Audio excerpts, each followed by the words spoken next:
Okay, let's blast off and let's do the damn thing. I don't skip leg day. I don't know what people are saying over there. That's crazy. Let's get it blasted. Let's get it twisted. Okay. We got a lot going on. Yeah, the Drewski whiteface stuff is crazy. Is actually crazy. I need to see Drewski do different types of white now. I need to see him do Italian. Yeah. Okay, let's blast off. Florida getting rid of vaccines. China parade. Narco terrorism is the new meta for BS warmongers. L. Theo Vaughn reaction tweet. What's that? Oh God, all those Floridian children will be dying or crippled by diseases. I mean, do you expect anything different from the state of Florida? Like, it's a self-selecting place at this point. They're unironically doing the Hasanabi Florida program without me advocating for it. Okay. Epstein victims may go public with client names after old files are released. Hassan, when are you coming to Florida? No time soon. David A. Pacman doesn't know how to pronounce APAC in a hilarious attempt to feign ignorance. Yeah, I saw that. That's like kind of that's an insane thing that he did there. I'm gonna be honest. I do feel like a lot of the content creators like who I am very cordial with, who I have obvious disagreements with, but I'm like otherwise very cordial with regardless, have behaved in a way that I am kind of disappointed by. Not that it matters. I don't think these guys like me that much anyway, but his brother worked for the ADL. No, I know. I know he did, which is why it's like when I saw that, like when I saw that video where he like talks about APAC or IPAC, however you say it, I was like, come on, man. Like, what are you doing? Because it's a real like damned if you do, damned if you don't type situation for David Pacman. Because it's like, you act like you don't know what APAC is. Okay. Like, you act like you don't know what APAC is, then like either you're one, you know exactly what it is, but you're just like lying about not knowing what it is, or, which is again disingenuous, or two, you're a political commentator since like 2005 or something, and you don't know a very important lobbying group. Like, come on. Like, either way, it's just like a horrible it just doesn't look good. It just doesn't look good at all. Like, that's crazy. You've been doing this for 20 years, man. What do you mean you don't know how to say APAC? Yes, I know. Ryan Ruth wants to do trial by combat. My goat. Is crazy weird way to play it from him. I know. I don't know why he's just like some creators. Like, the thing is, for a lot of these guys, like here's one thing I will say. Okay, I have personal opinions, and I openly state what my personal opinions are, and yet there are so many instances where a lot of people either fucking punish me for openly stating my personal opinions and yelling at me over it, while simultaneously assuming that like I'm actually cynically advocating for the things that I'm advocating for, and I'm not being 100% transparent or honest. If that was the case, I would never talk about NATO, for example. Or if that was the case, I wouldn't be consistently duking it out with like my left flank when it comes to certain issues. I have red lines that I don't cross. Okay?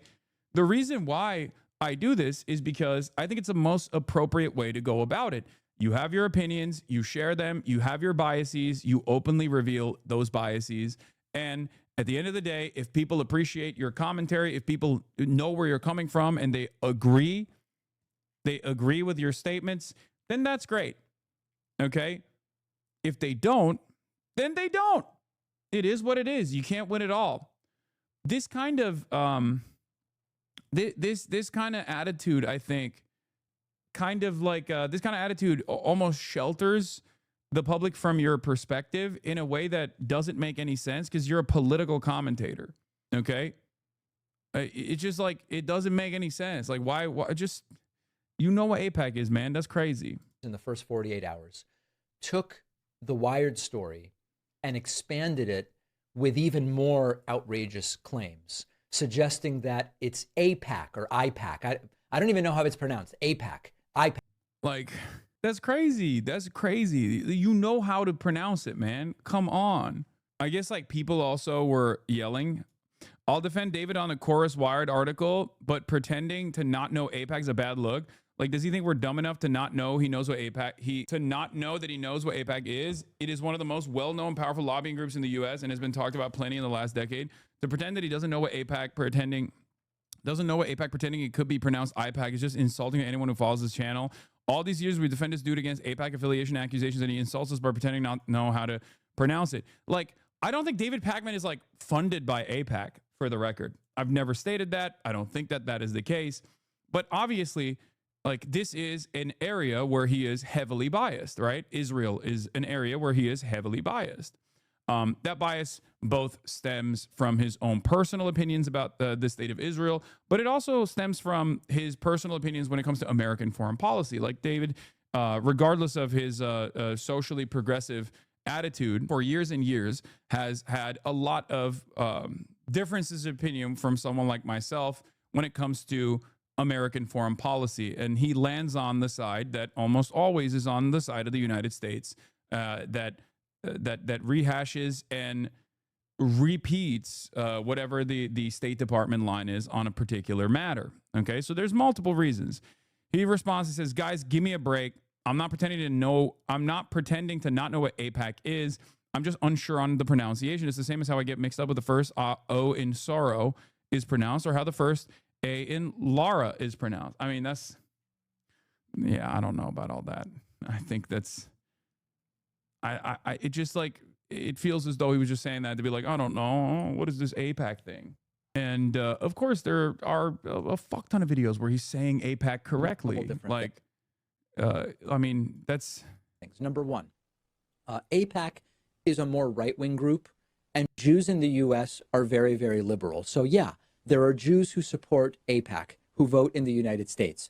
But look at evangelical Christian support of APAC and of Israel. That doesn't even seem to be mentioned here. It's an important fact. Like, he is a lot more knowledgeable on this issue than he lets on, is what I mean. Of course he is. He's been doing this for 20 plus years, man. Like, he is a very knowledgeable guy. And the Christian Zionist pro-Israel, the Christian Zionist pro-Israel contingency is a very real one. It's one that I talk about quite a bit. It's one that I talk about quite frequently. Like, he is a very smart guy. Like, he's a very smart guy. He's the notion that he's like oblivious to how APAC is stated is a way to just like make it seem as though he's like, he has this like dedicated blind side to this issue, where I don't think that's the case. I think he just doesn't want to say what his opinions are on this. Factor. But then we get to the bigger picture. You can recognize that this is playing on longtime anti-Semitic tropes and still support boycotting Israel, for example. And the reflexive reaction I saw from many on the left to say this can't be anti-Semitic because they felt as though it would in some way invalidate their support of boycotting Israel or their opposition to Benjamin Netanyahu. Separate the two things. You can be an opponent of Benjamin Netanyahu and believe that Ilhan Omar here is knowingly or unknowingly playing up anti-Semitic tropes. You can be for... I'm so glad that I fucking stood in opposition to this kind of stuff when Ilhan Omar was on the right side of history and was absolutely correct and was getting blasted by both the Democrats and the Republicans. This is when... Remember that Donald Trump clip that I play all the time? May Allah awaken the people to the evil doings of Israel and the United States of America. That's Donald Trump quoting Ilhan Omar. That's when people were basically like ripping into Ilhan Omar for saying that way long time ago. Okay. That is Donald Trump doing, because there's a point in time when like Donald Trump would go up on rallies and put Ilhan Omar's face on the TV in all of these fucking stadiums, in all these arenas where they were actively trying to get her assassinated. Okay. Wait, that clip is not AI? No, that clip is real. You guys are so funny. You didn't know that? May Allah awaken here. Send it to me. Send me that clip. The May Allah awaken the people to the evil doings of Israel and the United States of America. That clip right there is a real clip. Congresswoman Omar Here. is an America-hating socialist. Look. Yeah, this Congresswoman Omar is an America-hating socialist. She minimized the September 11th attack on our homeland. Yeah, it's a clip chimp. For those of you who don't know, like he talks about like all of these like idiotic, which by the way, you might have noticed a very interesting line of attack here. Whenever someone is a Muslim, okay, and they're like anti-American imperialism, it doesn't take much for people to immediately go, you love 9/11, you minimized it, you actually want more 9/11 to take place. Yeah, I mean, here's my video on this from 6 years ago. Pathetic Democrats won't defend Ilhan Omar again. What the fuck? I'm just like driving around. I was a car guy. It's a car ramp, boys. But yeah.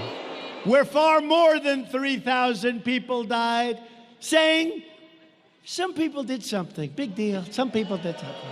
She pleaded for compassion for ISIS recruits right here in Minnesota. It's also bullshit. Like all of this stuff is like classic bullshit. You're just leaning on tropes. Omar laughed that Americans speak of Al-Qaeda. You remember that tape? Speak of Al-Qaeda. But when we say something about the United States, you just don't say America with any intensity. Remember that? Representative Omar has a history of launching virulent anti-Semitic screeds, whether you like it or not. She said the U.S. support for Israel is all about the Benjamins. She said that pro-Israel. You know what's funny? If you were to run this clip again, every single person in that crowd, or not every single person, but like most people in that crowd would be in agreement with Ilhan Omar. They would go, oh my God, that's crazy. Look at how based Ilhan Omar was. Why the fuck did we hate her? Okay. And for the record, the notion that like it's all about the Benjamins is anti-Semitic was another completely insane media cycle. God damn, we've gone through so much. It is crazy. People in the United States of America love punishing those who are bold and are on the right side for just simply being on the right side, for simply demonstrating the moral courage to say the most basic shit. Israel lawmakers have an allegiance to a foreign country. Omar wrote that Israel has hypnotized the world. May Allah awaken the people and help them to see the evil doings of Israel and the United States. Yeah, this is from this is a classic faucet that you see, a classic like unlimited faucet where when someone is obviously Muslim, it works a lot better. They tried to do that with Bernie Sanders too, but Bernie Sanders is Jewish, so it didn't work. But when you are a visibly Muslim person, you're hijabi, you're black, you're a Somali refugee as well. Like obviously, it is significantly more impactful. You and Noah talked about this moment. Consistent. No. I mean, it's just like to address the first part of this, because this is like now a multi-stage controversy. To address the first part of it, like what she said was not anti-Semitic. It is a stretch to call it anti-Semitic. It's a real stretch. Yeah. February 13th, 2019. Liberals are caving to the right once again. I still got the same A1 homies. I still got the same day one homies. We're still saying the same exact shit, which is why it's so funny. It's so funny when people try to act as though I have changed. Okay? What the hell are we talking about? I've changed. Motherfucker, you've changed. You just didn't listen to the things that I was saying back then. It's so ridiculous. It is so ridiculous that these motherfuckers will try to be like, oh, Hassan, you've changed your mind. It's like, bro, there is not someone that is more consistent out there. How is calligraphy Jews Benjamins not anti-Semitic. What does that even mean? Calligraphy Jews? No, when she says it's all about the Benjamins, she's talking about money. She's talking about the pervasive influence of money and lobbying on American Congress, which is ironic because we're about to talk about that right here. I think that the canard of like a Jewish conspiracy and Jewish financiers controlling the world, controlling and ruling the world, like Protocols of the Elders of Zion stuff, like that's totally that like as a canard and as a trope, it exists. It's like it's a noxious myth and it is a long and like sordid lineage or whatever. But what Ilhan Omar did was actually use the word AIPAC to describe like the term AIPAC, which is not a Jewish organization. It's not a Jewish organization. She didn't say Jews. She didn't say any of the things that would have identified this as, like an anti-Semitic remark. She talks about AIPAC and she says that they spend money to, in the case that she was referring to, that AIPAC and organizations like it spend money to support Republicans in Congress, and that the incentive and the reasons for Kevin McCarthy to say that Rashida Tlaib and Ilhan Omar are anti-Semitic is because that's what the donors and the people who are part of the Israel lobby want. Because I'm gonna be honest, I'm so proud of my friends. I'm so proud of this community. I mean, we've been at this fucking battle for so goddamn long. This is also part of the reason why when people are like chirping at me because they feel as though like my support for Palestine and Palestinians is like conditional or something. It's like, yeah, whatever, dude. I'll let that wash away. It's all good. You know what I mean?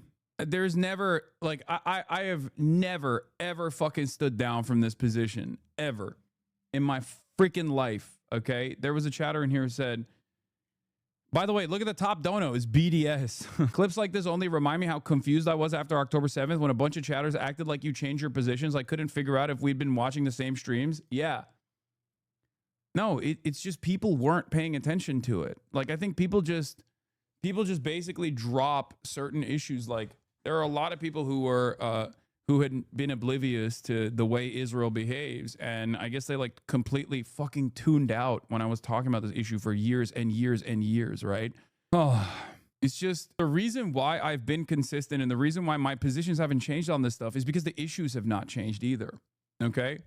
The issues haven't changed. That's the reason why like my commentary is identical from like 2019 all the way to now. In what way did you change views? They were probably just liberals following you. I guess like the only difference is like with the expanded permission structure, like there are certain things that previously I was unable, mass unfollowing of Hasanabi 2025. Yeah, exactly. You haven't changed. You're still gay, bro. Shut the fuck up. You talk too much. With the expanded permission structure, obviously there are certain things that I can like openly state.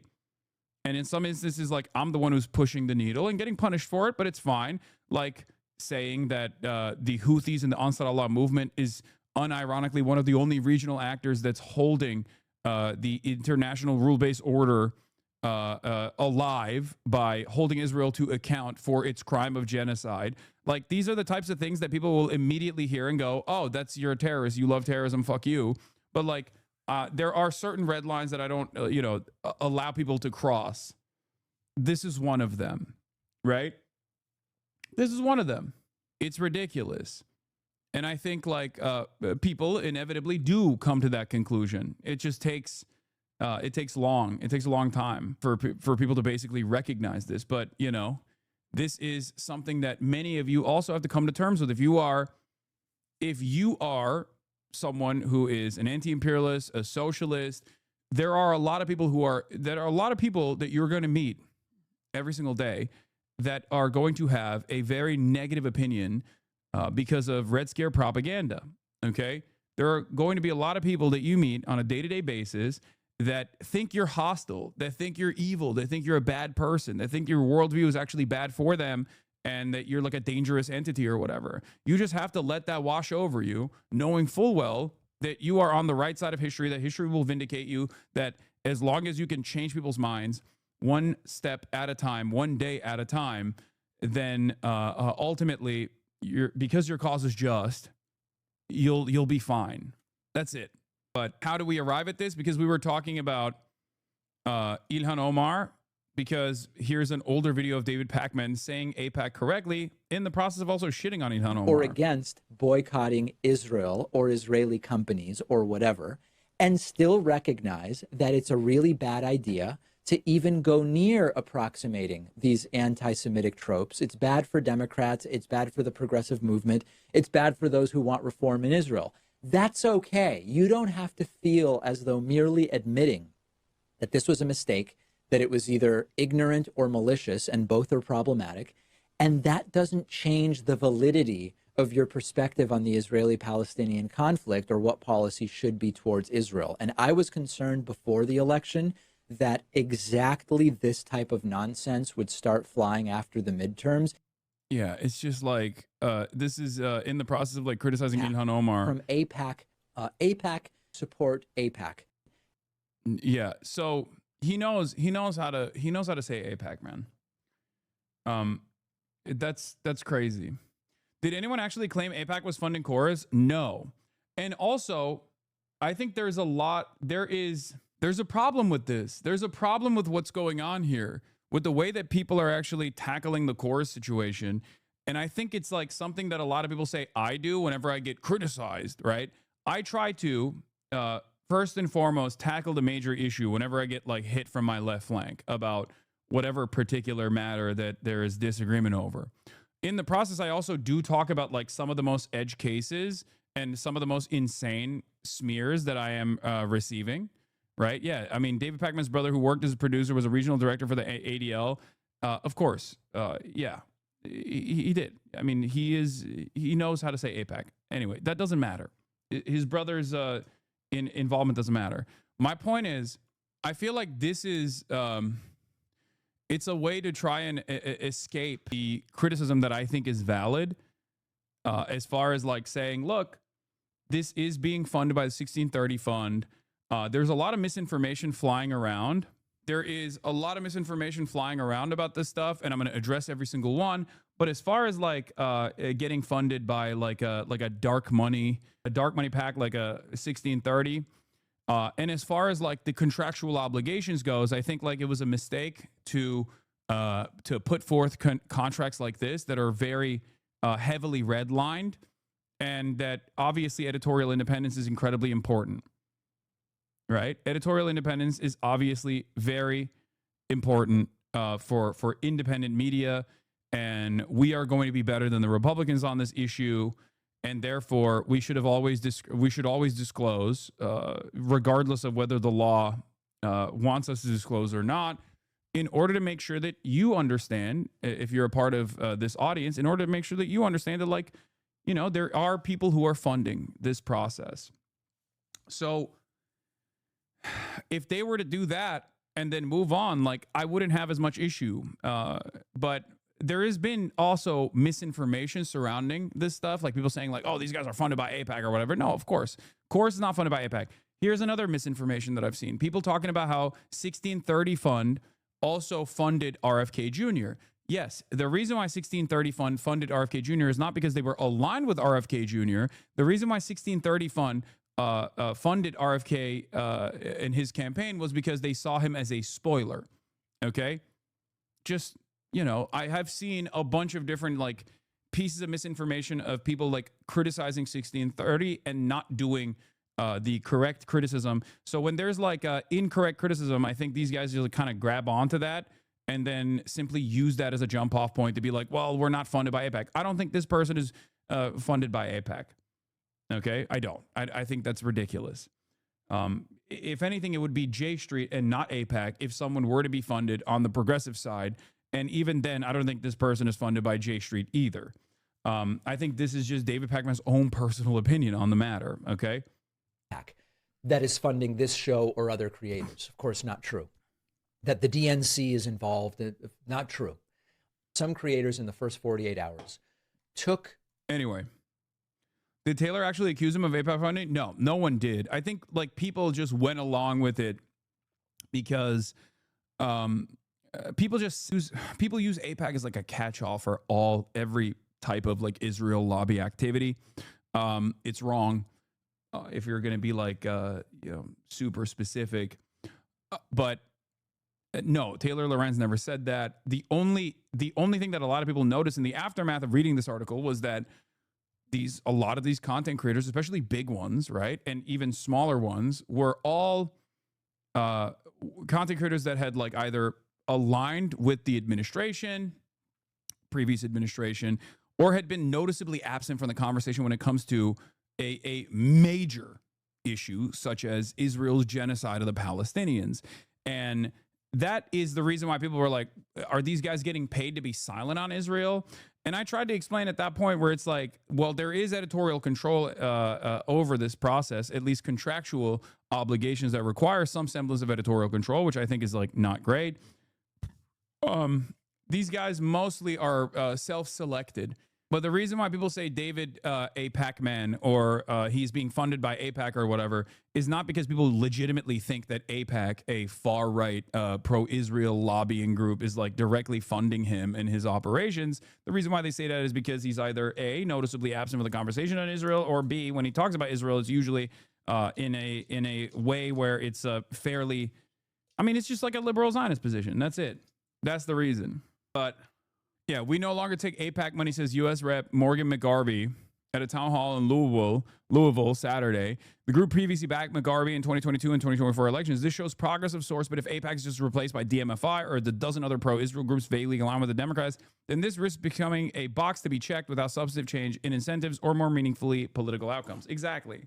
So I do think that it's like kind of silly to make it seem like you don't have any knowledge of this pivotal. You don't have any knowledge of this incredibly important lobbying group in American politics, especially right now, more than ever before. More important than ever before, I would say, when it's top of mind. So, yeah.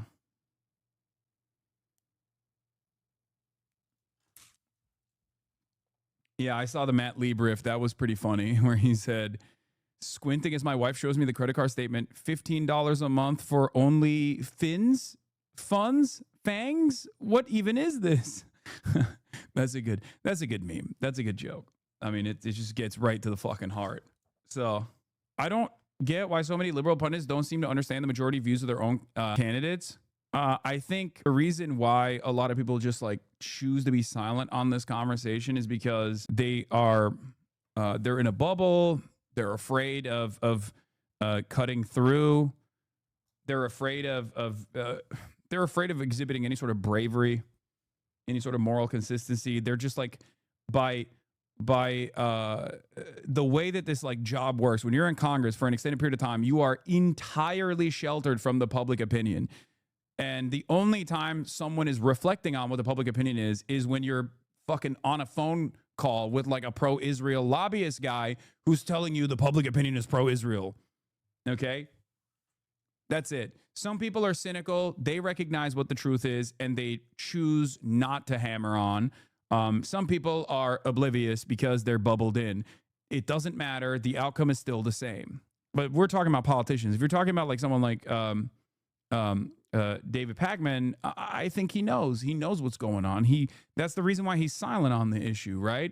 Because if he felt like there was a lever here that he could pull, if he felt like there was an angle here that he could take that still maintained like some semblance of a pro-Israel position as a progressive pundit, then he would do it. It's just he's choosing to keep quiet because he doesn't want to say something that would reflect poorly on him and his commentary, especially right now, because people will go, what the fuck? You are saying you're pro-Israel. This is crazy. At a time like this, when Israel's doing a genocide, why aren't you saying Israel's doing a genocide? Like that would be the argument from his own audience, and he doesn't want to deal with that, I think, which is why he just like chooses to stay silent on the issue. It's not that he's oblivious to what's going on.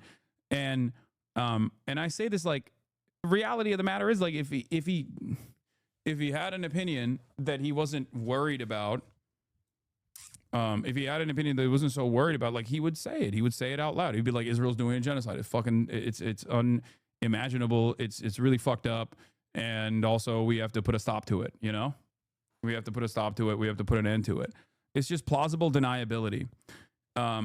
It's a way to create plausible deniability. There's a new Verge article that came out from Tina Nguyen, how the Democrats keep copying the MAGA influencer playbook and failing, which is an update on, or a complimentary piece of the Taylor Lorenz piece. As the fallout of the Chorus influencer program reveals, the Democratic establishment seems how the fuck do you say that? Sclerotically. I've never read that word before in my entire life. Sclerotically incapable of existing in a media environment it cannot control. I got it. Sclerotically. That is crazy. Reading comprehension at all-time lows. Yeah, no, that's English is my second language. Some of these words are insane to pronounce, okay? Shut the fuck up. Do you want to know how that would be pronounced? Do you want to know how that would be pronounced in Turkish? Hold on. God damn it. We need a fucking paywall zapper here real quick. Someone send me the paywall remover, please. Okay. Do you want to know how a Turkish, in Turkish, how you would read this? It's not even E. Y is silent. There's no Y that's like not silent in Turkish. Okay. Yeah. Bunda bir Türk okusa fels olur. Turks in the chat are saying, if you read this, you'd have a stroke. If a Turkish person read this word, they'd have a stroke. All right. Do we have a paywall removed link? Can you guys send me a paywall removed link? Tina Nguyen wrote, as a senior reporter for The Verge, wrote this article about the chorus and updates on the chorus, specifically the story that has evolved away from chorus getting funded from the 1630 fund, all the way down to the way that some of the chorus content creators have like responded. Recently, Wired published an article revealing the existence of a secret Democrat influencer incubator that trained liberal and progressive content creators to push coordinated messaging across their shared social media platforms and paid them handsomely to do so. The fallout has been chaotic, at least in the left-wing influencer world. Creators are shanking their rivals for participating in the program, and paid influencers are trying to defend themselves for taking the money. But the controversy around the Chorus Creator Incubator program stems from the fact that it was so secret, participants had to sign contracts that gave Chorus control over their interview bookings, limit what they said about other creators and non-approved political figures, and were forbidden from even acknowledging that they were part of the program. In response, Chorus, a group funded by 1630 Fund, a liberal 501c4 that's often drawn comparisons to the Libertarian Koch network and often outspends them, has stated that it was trying to organize left-wing influencers to match their counterparts in MAGA world. In a statement to The Verge, Chorus founder Brian Tyler Cohen defended the program and said the program has achieved hundreds of new applicants since the Wired story received. I'm incredibly proud that Chorus has received financial support from over 1,000 individuals who recognize that there's a desperate need for more pro-democracy voices in the online space. They want to fund a bunch of diverse creators to do this full-time who wouldn't be able to pay their bills otherwise, and we're incredibly grateful. After the regulator newsletter was sent to subscribers on Tuesday, the 1630 Fund sent a second statement from President Amy Kurtz disputing Wired's claims about the restrictions Chorus placed on creators over guests, content, and disclosing their participation in the program. So what's interesting about this is that they keep saying this is not real, but in every single instance where they've tried to talk about the debunking, where creators that participate in the program have tried to like say that this article is actually false, they openly reveal that there is no dispute in the reporting whatsoever.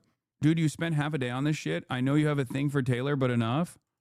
Okay. I think you should see yourself out of this community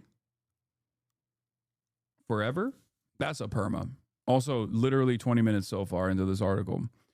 I technically understand, like, the assumption that I am reporting on this because I have a thing for Taylor is so psychotic and gross. We should probably behave better than, like, psychotic MAGA style viewers of politics. It's objectification. It's undermining the veracity of the reporting of a female reporter. It's just not something that is appropriate. It's false, and it's false in like this incredibly weird, gross, parasocial way. Okay. My longtime readers will know this about me, but if you discover me through The Verge, I should probably give you a little context. Last year, I published a memoir called The MAGA Diaries, which goes a bit into how I got ensnared in right-wing activism in my early 20s, specifically how I got lured into the right-wing media career pipeline as a college student seeking journalism internship in 2008, placed by my program mentor in a post-grad job at Tucker Carlson's Daily Caller in 2011, and then was nearly sent to Wisconsin to work at a fake newspaper funded by dark money that wanted to undermine the teachers' union protests. all under the guise of credentialing a journalism fellow to write hit pieces on them. Instead, I quit the journalism network on the spot, yeeted myself out of Washington, and began a magazine writing career in New York, so I'd never had to deal with the conservative movement ever again. Unfortunately, the arc of history had other plans. The Course Influencer Program, in many ways, by the way, you don't think this is like a interesting article to read? Like you are in here, you're in here right now, which means that you are invested in like political media and how political media is created. I mean, this is a profoundly important aspect of political media, both on the independent side and also on the mainstream side as well. Dark money funding is a major part of political media. And it's not like liberals either. This is not just about liberals. This is like a consistent and pervasive issue in every aspect of your lives. In every type of like political content that you consume, there could potentially be some secretive organizations that are taking advantage of the lack of transparency and funding that are funding some of these fucking movements. And it happens all the time on the right, all the time, with regular frequency. The Chorus Influencer Program, in many ways, is a dem-coded version of the right-wing journalism summer camp that I attended during my sophomore year of college. But let me back it up a bit. I thought I had received a paid summer internship in journalism for liberty-loving students, funded through the Institute of Humane Studies at George Mason University, which promised to get me hired at a non-right-wing place like MSNBC. Seriously, the program advertisement said alumni got placed at MSNBC. The generous internship stipend was contingent on me going to a week-long journalism seminar and assisting in research about the Founding Fathers' views on state-funded education. But looking back on it over a decade later, it was actually a training camp on how to be a proper libertarian thought leader. There were a lot of lectures about liberal media bias, breakout discussion groups on whether Obamacare was an overreach of federal powers, and tips on how to write a resume for when applying for jobs. And of course, no one in my cohort got a job at MSNBC. Dozens of other right-wing journalism talent incubators exist inside the conservative movement, some of which have been around for decades and are constantly learning how to leverage new technology for political gain. I'll give you a great example of this. David Horowitz is a massive piece of shit. Former trot turned into a fucking neocon, turned into a monstrous piece of shit who is a major Islamophobe. He died recently. Rest in peace to David Horowitz. David Horowitz is responsible for Candace Owens, for example. These guys pluck talent early on from the independent media sphere and basically elevate them to prominent mainstream figures. David Horowitz and Ben Shapiro played a formative role in legitimizing and making Candace Owens a major political figure in the American conservative movement. Okay? Think about that. Both of these guys are entirely invested in being as pro-Israel as possible and maximum Islamophobia. And yet, Candace Owens not only was anti-Semitic on her rise to power, but she was also pro-Israel until the tide shift took place, and she became openly anti-Israel while also being anti-Semitic, and that was a bridge too far for Ben Shapiro, and they had a falling out. Now she has still a fairly robust independent media career, but she got her start from these guys, the right-wing version of what we're talking about, the one that is like most pervasive, the one that has always existed, okay? Over the years, other boot camps and programs have opened up for aspiring social media influencers, live streamers, and the like. I recently learned that the Leadership Institute, a group that's been turning young college Republicans into powerful elected officials since the 1970s, just launched a conservative podcasting school. But ask any right-wing influencer if they've gone to some training camp. Hell, ask them in public. And not only will they quickly say yes, they'll also tell you what program they enrolled in. The reason why we know about David Horowitz, for example, is for this reason. Because these guys are proud of these programs. These guys are proud of them. They are like, yeah, this is our bias. This is our political movement. Not only will they quickly say yes, they'll also tell you what program they enrolled in, who they took classes with, and what they taught of their coursework. They might even be proud of getting into some elite program or getting accepted into a certain seminar. But one can't simply copy the right-wing formula and paste it on the left. The famous Andrew Breitbart saying, politics is downstream from culture, isn't just an observation, but an organizational principle on the right. If you can use culture to change people's values, then you can then get them to vote a certain way. There's a lot to be said about the right's attempts to drive culture forward or backwards, but they were far better at manipulating and taking over where it existed on the internet, or in most cases, ceding control and ridding the wave of the internet entirely, so long as they ended up in power. On the internet, it helps to be shameless. Either way, MAGA influencers have the ability to define what is and is not culture because their followers want to follow a culture warrior, damn it. Why do you think they try to make everything about what is and what is not woke? In contrast, I'm hardly surprised that Coors and the 1630 Fund went to these lengths to restrict what these creators could say. The octogenarians of the Democrat establishment and the rising young leaders who remind said octogenaries of themselves seem sclerotically incapable of existing in a media environment they cannot control. The culture is no longer run by the blue donors in Hollywood and New York. After all, its last president, Joe Biden, had an extremely hostile relationship with reporters and celebrities asking too many questions about his age. And his last presidential candidate, Kamala Harris, was so allergic to appear on popular podcasts that she would only do so if the host flew to her and conducted the interview on a set completely controlled by the campaign. She reportedly refused to appear on the Joe Rogan Experience if they had to go to the host Texas studio, and reportedly shelled out 6 figures to build a DC-based Call Her Daddy set for her interview with Alex Cooper, who records her podcast in California. That interview got like what? Not even a fraction of the views that the Joe Rogan Experience got with Donald Trump. There are obviously other issues here as well. Kamala Harris's incapability of coming across as authentic in a long conversation was going to be a major hurdle. Kamala Harris's inability to recognize that people wanted more from her, that they wanted her to represent a change from the Joe Biden administration, and her refusal to fucking recognize that or even say things in line with that was another major hurdle as well. So obviously there were other issues as to why she couldn't do these sorts of podcasts, and why Donald Trump is a uniquely telegenic figure who can do these sorts of podcasts as opposed to people like Kamala Harris. But this was a flaw. Though they've tried to avoid being described as a liberal copycat, the 1630 Fund has been compared to the Koch network, the secretive group right-wing billionaires that created, among other things, this right-wing media training camp that the fund is trying to counter. We reject any notion that the right wing has been more transparent in this area. STF takes great pride in supporting critically important causes, Kurt said in her statement to The Verge. As a Koch alumni via technicality, I think they're pretty dang similar, even if they're somewhat faster to fess up to their involvement. Between 2009 and 2016, the Koch network was unparalleled in funding the rise of the Tea Party. This is true. The Koch brothers created the Tea Party and the Freedom Caucus that came out of that movement. As I've said over and over again, these are like dark money influence in American politics is not just quid pro quo. You go in, you just fucking say, hey, this is the bill that we wrote for you. You better pass this shit and we'll give you money and you'll win your election over year. That's not just the only aspect of dark money funding in these operations. There's a pervasive influence peddling operation that exists as well. A lot of you, for the first time ever, started recognizing this for like AIPAC, for example. But AIPAC is the tip of the iceberg for one issue, for Israel. There are a million other groups like this, most of them like ALEC, all these think tanks like Heritage Foundation, American Enterprise Institute, all these places that create subsidiary funds, that create umbrella organizations, that try to shelter who the donors are, the oil lobby in and of itself, the Wilkes brothers, the Koch brothers, like they exist in every aspect of not just like the legislative agenda, but they exist in every aspect of media manipulation as well. Okay? There are people that are going and working at think tanks like the Manhattan Institute. You might know Christopher Rufo, if you recall, Mr. CRT, Mr. Anti-Woke.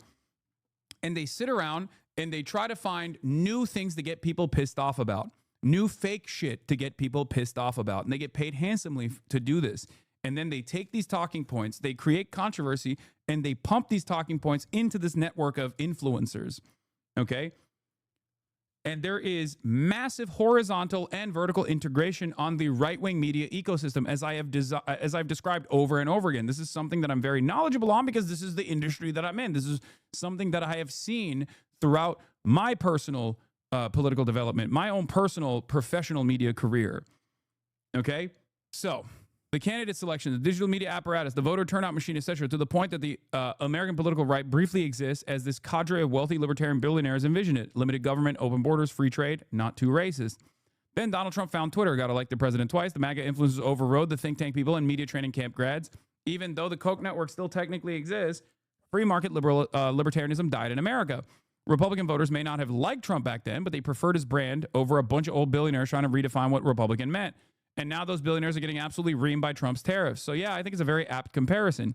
Mia Sato covers influencers and the power of their parasocial relationships for The Verge, which is the massive other half of the story. And we go more into that below the fold. But before that, here's some of The Verge's latest stories about the regulator world. All right, skipping that. I can rant about the Democrats until the cows come home, but ultimately the point of course was to mobilize these influencers' followers. And that is a very, very new form of what a poli-sci major might call community outreach. After angrily sending Slack messages to each other about it for a full Friday afternoon, we realized that we should probably enjoy our Labor Day weekend and then have a more fulsome, less rage-driven conversation about whether internet communities care about political spawn con. The rest is just like back and forth about whether the liberal audiences give a shit about SpawnCon, especially political SpawnCon, sponsored content or not, it seems. There are a bunch of different industries that are colliding here. The influencer industry, the media, journalism specifically, and politics. And each of those industries has its own set of norms and practices and expectations. Many of the influencers at the center of the saga have built platforms by blurring these lines. Are they reporters regurgitating news and offering analysis? Are they content creators who happen to talk about politics and policy? Or are they messengers for a political party, an extension of the Democratic Party messaging and voter activation? What's unique about this and what is stoking some of the discontent and disagreement is that a lot of people don't see the issue with these creators taking money from politically aligned groups. I do. That's my own personal flaw, I guess, but I do. I don't think it's appropriate to get money from political advocacy organizations in general. But if you are getting money from a political advocacy organization that you are aligned with politically, you should openly state it. Okay? That's it.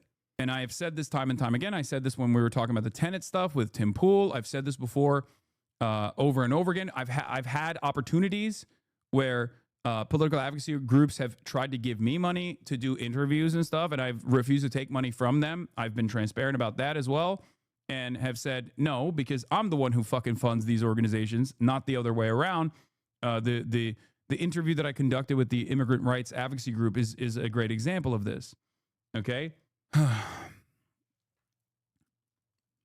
It's because in the simplest terms, if you are a political content creator, your output is your product. Okay? That's your whole product. Like, it just doesn't make any sense that you would dilute that with outside influence. It doesn't make any sense. Does that make sense? Like, it makes no sense whatsoever to be like, yeah, I'm just gonna fucking get money from an organization that is going to play a role in my advocacy. They see it like partnering with a liberal brand to advance liberal causes. The right does this, so we should too, is the thinking. I'm sympathetic to this argument, honestly. But the actions of the creators in the group that has been brokering these dark money payments makes no sense if there's really nothing to hide. If this is something that Dems need to do to keep up with the current state of politics, why not publicly say they're doing it to fight Trumpism? This is my point. This is exactly how I feel about this. If they were to come out and be like, yo, my B, it is strange that we had these like contractual obligations. We're fixing that. Okay. And this is a beautiful thing. This is this is out in the open. This is a cool thing that we're doing to combat the Republican Party. Then great, sure, okay. I still don't think it's the best thing to do, which is to get money for, if you're a political commentator or an influencer, to get money to say political shit. But if the contract was either less restrictive or they refused to do the red lines that some of these influencers obviously took issue with in terms of editorial control, then there wouldn't be something that is like as newsworthy, right? But instead of doing that, these guys just went along with it and said, no, actually, Trump is doing this, so we got to do it as well. Fine. Okay. Don't disagree with that. And also, the journalist who's doing this is actually secretly MAGA and a litany of other different things, like saying that the article is debunked without actually debunking anything. Like an article that has 0 retractions in it, by the way, confusing what a retraction is with an update when you actually finally get a quote from the organization. Like these kinds of things are the exact same type of intellectual dishonesty that you expect from the right. This is not something that I want to see on the left. This is not something that I want to see from liberals either. Okay? When I say fight fire with fire or liberals have to become more like Republicans, I don't mean like literally become a bunch of different like blue Charlie Kirks or a liberal PragerU network. I mean like they need to be more aggressive, bold, and refuse to compromise on some of these like stances they take on the humanity of migrants, for example. No Republican ever goes, let's get bipartisanship going. They don't do that. Okay? They don't do that at all.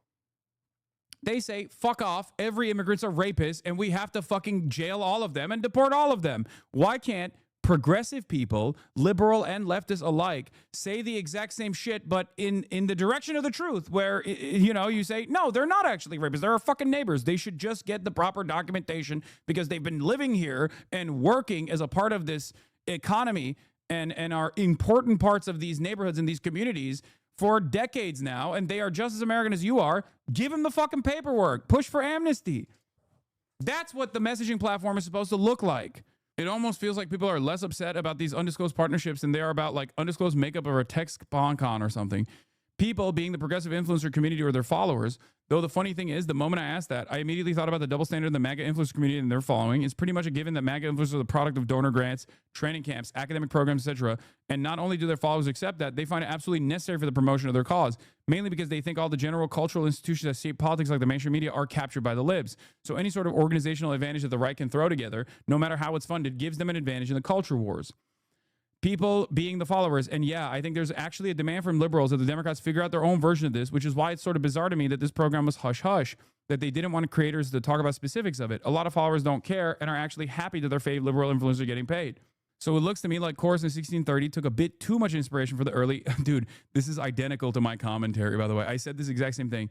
When I saw this, when I saw the contract and the contractual obligations and like the way that it's designed, I if you recall, I said immediately, I was like, this looks almost like a carbon copy of like a Koch-funded media network.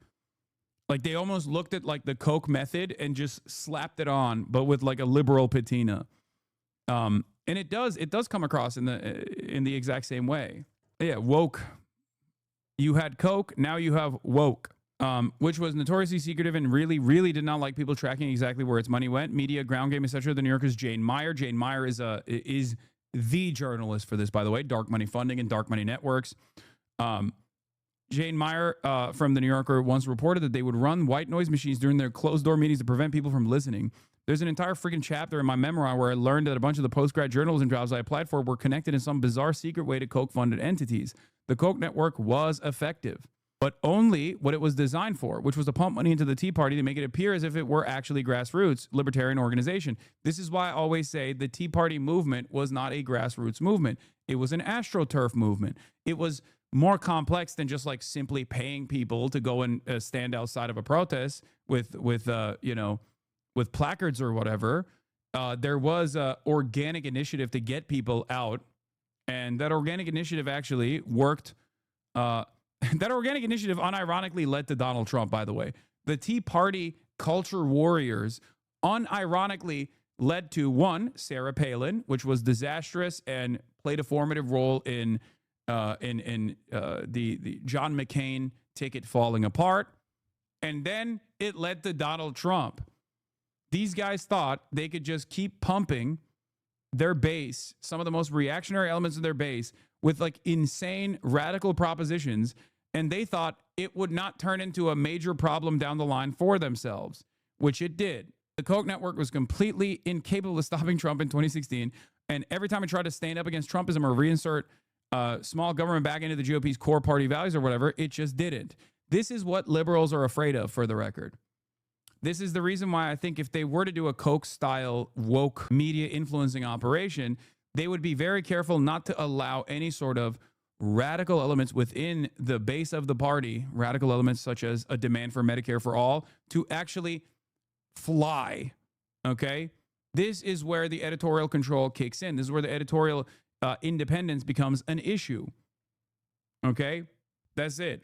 I truly think that it had to do with the fact that Americans overall were pissed off at the bunch of the idea of a bunch of rich people trying to hide behind a bunch of ostensibly grassroots organizations, whereas other groups like Turning Point USA would come in with their influencer affiliate program, be pretty open about who they were funded by and what they did, and everyone's like, okay, sure, we're chill with it. To me, it seems like 1630 Fund is still in the part one of the Koch arc, that they have to pretend that their movement is actually grassroots and not something that's turbocharged with donor money.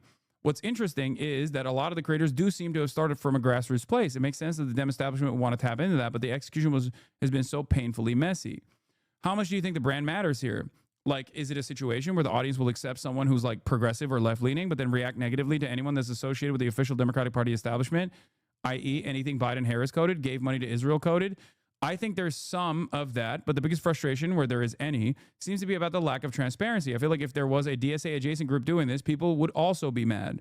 So I've covered my share of MAGA influencer civil wars for, oh God, 10 years. And on the surface, they're kind of similar. So-and-so is taking money from this guy secretly, but clearly MAGA hasn't suffered from it. This is the first time the Democrats have had actual community internet drama. Tell me if I'm being totally cynical, or are the Dems actually handling this meltdown worse than like any corporation caught in a SpawnCon scandal? I do think the damage control is a little bit clumsy. I think it looks bad to have none of the content creators respond to the Wired pre-publication. So yeah, they didn't say anything. They didn't, because when you write an article like this, you literally go to these people, David Pakman, some of the most like famous Chorus affiliates. You go to them. You go to Chorus itself. You go to 1630 Fund. None of them actually responded at all to the pre-publication questions, only to then launch a faucet, a barrage of like misinformation in some respects under the auspices of like correcting the record. That didn't necessarily like even attack Wired magazine for its publication, but instead directly attacked the journalist. Nothing to see here. Why not say that to the Wire? Why not say that to Wire from the jump? And if the defense is that Chorus doesn't let influencers talk to the media, well, that's weird too.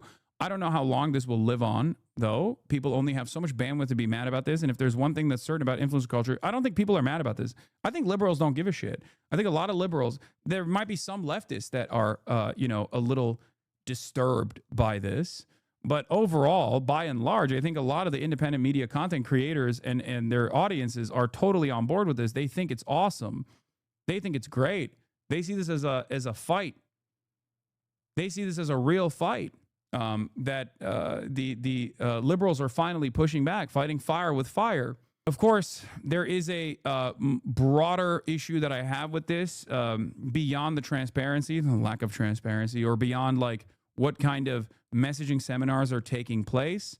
My issue, of course, would be if the unlimited faucet of mainstream media was utterly incapable of making the Democrats come across more appealing to the masses, why the fuck would an influencer network also do that if the Democrats themselves don't change their policies?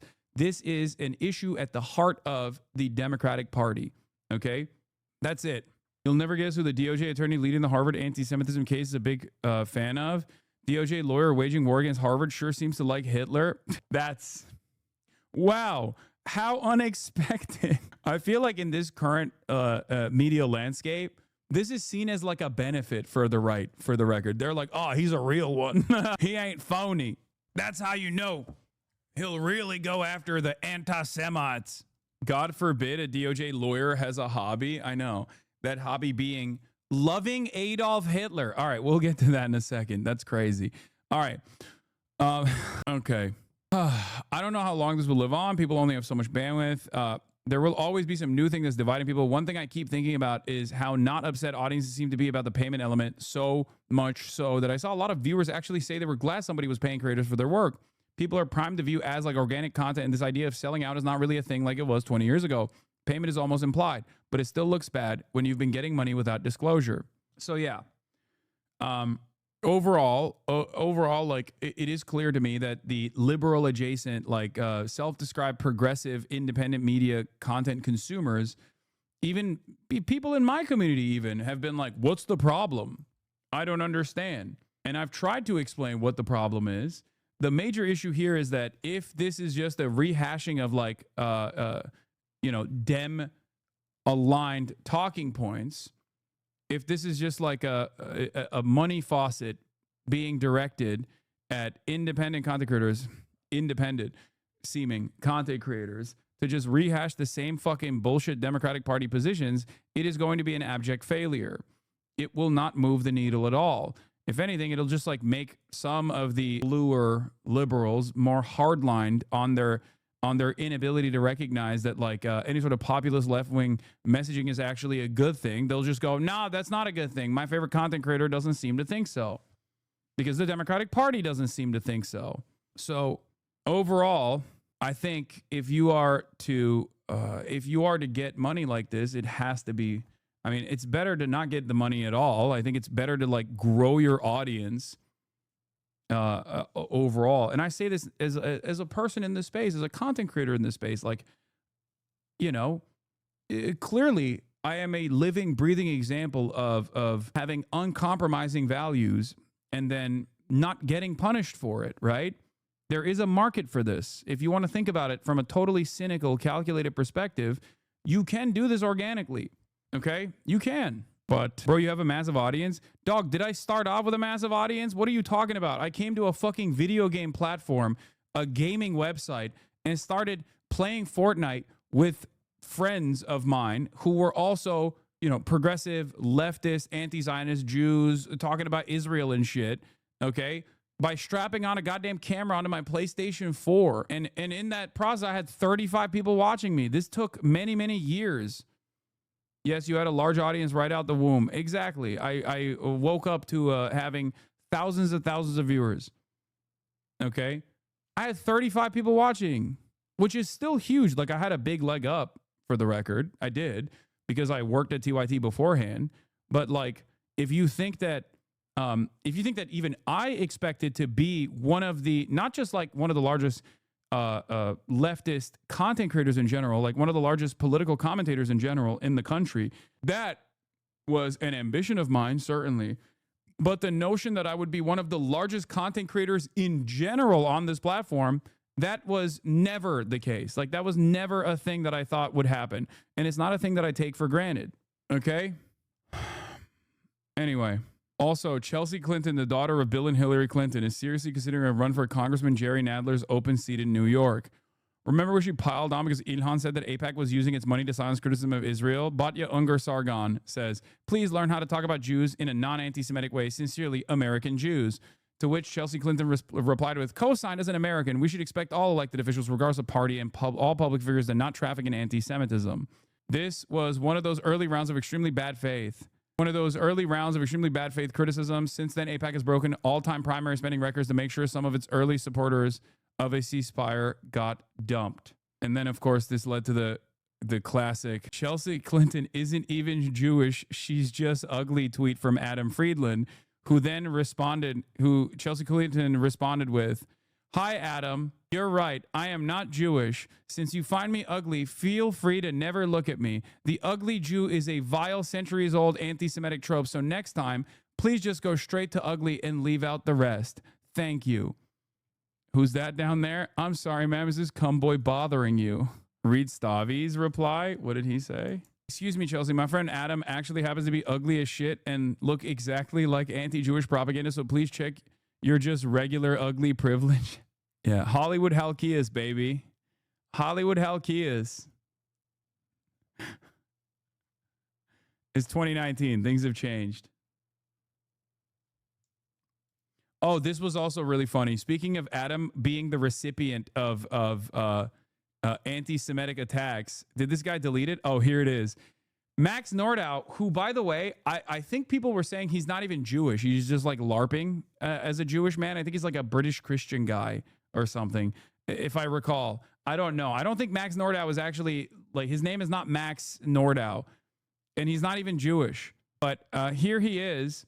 After Adam Friedland's Richie Torres interview, he turned around and said, Adam Friedland is a Jew with viscerally repulsive physiognomy. He holds political opinions that are subversive, anti-white, anti-American, and anti-Christian. A golden opportunity for the groper right to bash a truly disgusting freak. Problem is, they agree with him. Israel supporters just straight up sounding like groypers is so funny, because this is just groyper shit. This is Nazi shit. Physiognomy, repulsive physiognomy. What the fuck are you talking about, dude? But hey, this is a pro-Israel account, and he says he's a muscular Jew, so I guess it doesn't matter. If I was not just 15% gay, I would put Adam and Hassan on the same level of very fuckable, just two types of cuteness. Cool. Thanks, man. He's LARPing as the actual Max Nordau. His real name is Brian fucking Griffin. Wait, what? Brian Griffin? Won't change anything, of course, but watching people like this, Max Nordau, his real name is Brian Griffin, like the Family Guy character, have conniptions will never get old. I'm almost certain Adam's best bit yet, getting the AIPAC set so mad they do actual anti-Semitism as opposed to the more veiled kind they usually go for. But I don't even think he's Jewish, right? I think he's Christian, no? Anyway, he has a beeper emote on his fucking username. You know what that is. So yeah. In any case, that's what's going on in the influencer orbit. That's what's going on with all this, like, some of the defenses against the Wired reporting. That was just a little update for you guys. And now we're going to get to Trump taking questions during meeting with Polish President Navracki at White House. Yeah, I think so. I mean, oh, there's an update. There's an update. Chelsea Clinton is not running. Chelsea Clinton is not considering a run for Jerry Nadler's House seat, according to a person familiar with her thinking. Yeah, that would have been a disaster in any case. Do you know something I don't? I don't know. Yeah. So, wait, to summarize, there's no credible refutations of the article, right? No. The veracity of the reporting holds. There's no retractions or anything like that. It seems like the contracts are, and all the debunking that people have tried to do have basically proven that the contracts that Taylor looked at and that the Wired editorial team looked at and the Wired legal team looked at were legit. So that's it. You hear that AIPAC man's brother is AIPAC regional director? No, ADL, okay? Apartheid Defense League, not AIPAC. Yes. David Pacman's brother worked, I don't know if he still does, but worked for the ADL as the regional director of the ADL. Very happy. If anything, we'll put more there if they want. But they've long wanted to have a larger presence. We have some countries that have more, not too many, but no, they'll be staying in Poland. We're very much aligned with Poland. We saw a dramatic picture where we saw the leaders of Russia and North Korea and China together. The first time the leaders of those three countries have been together in this sort of show of solidarity. You said that they're conspiring against the United States. What do you think they're conspiring to do? And given this, is it reason why you should slap or would consider slapping secondary sanctions on Russia if they're conspiring against the U.S. now? Well, I've already done that with regard to India, and we're doing it with regard to other things. And I put out a truth last night. You saw that. And I was the one that brought it up. I said, they're only doing this. They're looking to, when they did what they did, I thought it was a beautiful ceremony. I thought it was very, very impressive. But I understood the reason they were doing it, and they were hoping I was watching, and I was watching. My relationship with all of them is very good. We're going to find out. Yeah, he was jelly beans on the China parade. By the way, he was posting about the China parade on Truth Social. It was really funny. How good it is. Navrosky was literally a hooligan who was beating people in hooligan fights. It's so funny. This man is my president, LeMafiao. He also has a literal Nazi friends, like with swastika tattoos, by the way. I mean, I'm not going to say nothing about Poland. For the next week or two. I think that we helped China very much, as you know, when they talk about freedom. And I don't believe that, and maybe I'm wrong, I hope I'm wrong, but I don't believe that America, that the United States was acknowledged for helping China to gain its freedom. But perhaps that was just that was a sleight of hand. I mean, I was very surprised. I watched the speech last night. President Xi's a friend of mine, but I thought that the United States should have been mentioned last night during that speech because we helped China very, very much. What was the reason? They should have been invited, Mr. President. What was the reason? Mr. President, do you think they should have been invited? Yes, go ahead. You've expressed many times your frustration and disappointment with Putin, but there's no action since you took your office. How do you know there's no? How do you know there's no action? But Really? don't you worry- Wait. Who are you with? I'm with Polish radio. Okay. How do you know there's no action? Would you say that putting secondary sanctions on India, the largest purchaser outside of China, they're almost equal, would you say there was no action? That cost hundreds of billions of dollars to Russia. You call that no action? And I haven't done phase 2 yet or phase 3.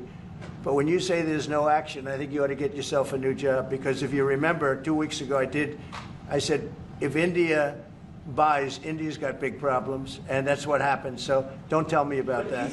Right now, there have been survivors of Jeffrey Epstein speaking at a press conference on Capitol Hill. They're calling for these case files, these documents to be released. And Thomas Massey, who was sponsoring a discharge position to get the House to vote on releasing those documents, says he doesn't believe you're implicated in these files, but many of your friends and donors may be, and he says that's why the Justice Department is. Oh, God. Oh, God. You're talking about Epstein again.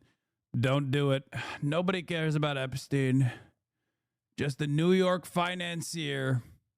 New York financier. Who cares? Why do you care? Do you care about finance? You're still talking about him? The Epstein guy? Who cares? Believe it. redacting them and slow walking the release? Is the Justice Department protecting any friends or donors, sir? So this is a Democrat hoax that never ends. You know, it reminds me a little of the Kennedy situation. We gave him everything over and over again, more and more and more, and nobody's ever satisfied. From what I understand, I could check, but from what I understand, thousands of pages of documents have been given. But it's really a Democrat hoax because they're trying to get people to talk about something that's totally irrelevant to the success that we've had as a nation since I've been president. Even if you look at D.C. right now, D.C., it's a totally safe zone. It's called a safe zone. That's a term. It's a term of art. It's a safe zone because it's very safe. You can walk down the street now and nothing's going to happen. No crime, no murders, no nothing. Because we had a lot of problems with certain places, and we still do, all run by Democrats, or for the most part run by Democrats. So what they're trying to do with the Epstein hoax is get people to talk about that instead of speaking about the... Oh, that's what people are doing with the Epstein hoax. He's still going along with the Epstein hoax, by the way. The Democrats are distracting people by talking about the Epstein hoax, as opposed to talking about his big, beautiful actions of illegally using the military as a domestic police force on populous American metropolitan cities. Why won't they talk about this? Why won't they talk about my illegal military occupation? It's so much better. It's so much better. Obama did Epstein. Tremendous success, like ending 7 wars. I ended 7 wars. Nobody's going to talk about, because they're going to talk about the Epstein, whatever. I understand that we were subpoenaed to give files, and I understand we've given thousands of pages of files. And I know that no matter what you do, it's going to keep going. And I think it's enough, because I think we should talk about the greatness of our country and the success that we're having. Brian Griffin is a political science major who works for or worked with Ron DeSantis. He's a white Christian nationalist baby, Lee Atwater. Oh, hell yeah. Yeah, he's just LARPing as a Jewish man online. That's what I remember. Anyway, let's continue. I think we're probably having, according to what I read, even from 2 people in this room, we're having the most successful 8 months of any president ever. And that's what I want to talk about. That's what we should be talking about, not the Epstein hoax. I have no message to President Putin. He knows where I stand, and he'll make a decision one way or the other. Whatever his decision is, we'll either be happy about it or unhappy. And if we're unhappy about it, you'll see things happen. Sir, can you give us a sense of what the U.S. policy, or what you're trying to achieve with the aircraft carriers, or the boats, I should say, in near Venezuela, and also the boat that you mentioned yesterday where 11 people were killed? What was found on that boat, and why were the men killed instead of taken into On the boat, you had massive amounts of drugs. We have tapes of them speaking. It was massive amounts of drugs coming into our country to kill a lot of people. And everybody fully understands that. In fact, you see it. You see the bags of drugs all over the boat. And they were hit, obviously. They won't be doing it again. And I think a lot of other people won't be doing it again when they watch that tape. They're going to say, let's not do this. We have to protect our country, and we're going to. Venezuela's been a very bad actor. They've been, as you know, they've been sending millions of people into our country, many of them Tren de Aragua, some of the worst gangs, some of the worst people anywhere in the world in terms of gangs. And we had some in Washington, D.C. We took care of them very quickly, but they're out of here. They've gone. But Venezuela's been very bad, both in terms of drugs and sending some of the worst criminals anywhere in the world into our country. They emptied out, you don't know this, but they emptied out their prisons in Venezuela, and they emptied them out into the United States of America. And that's part of the problem we have. We're getting them out. We're getting them out rapidly, but it's caused a tremendous problem. And Pete and all of the people that are working very hard to rectify the stupidity of the Biden administration, allowing these people to pour into our country with open borders. We are paying a big price as a country for the incompetence of the Biden administration.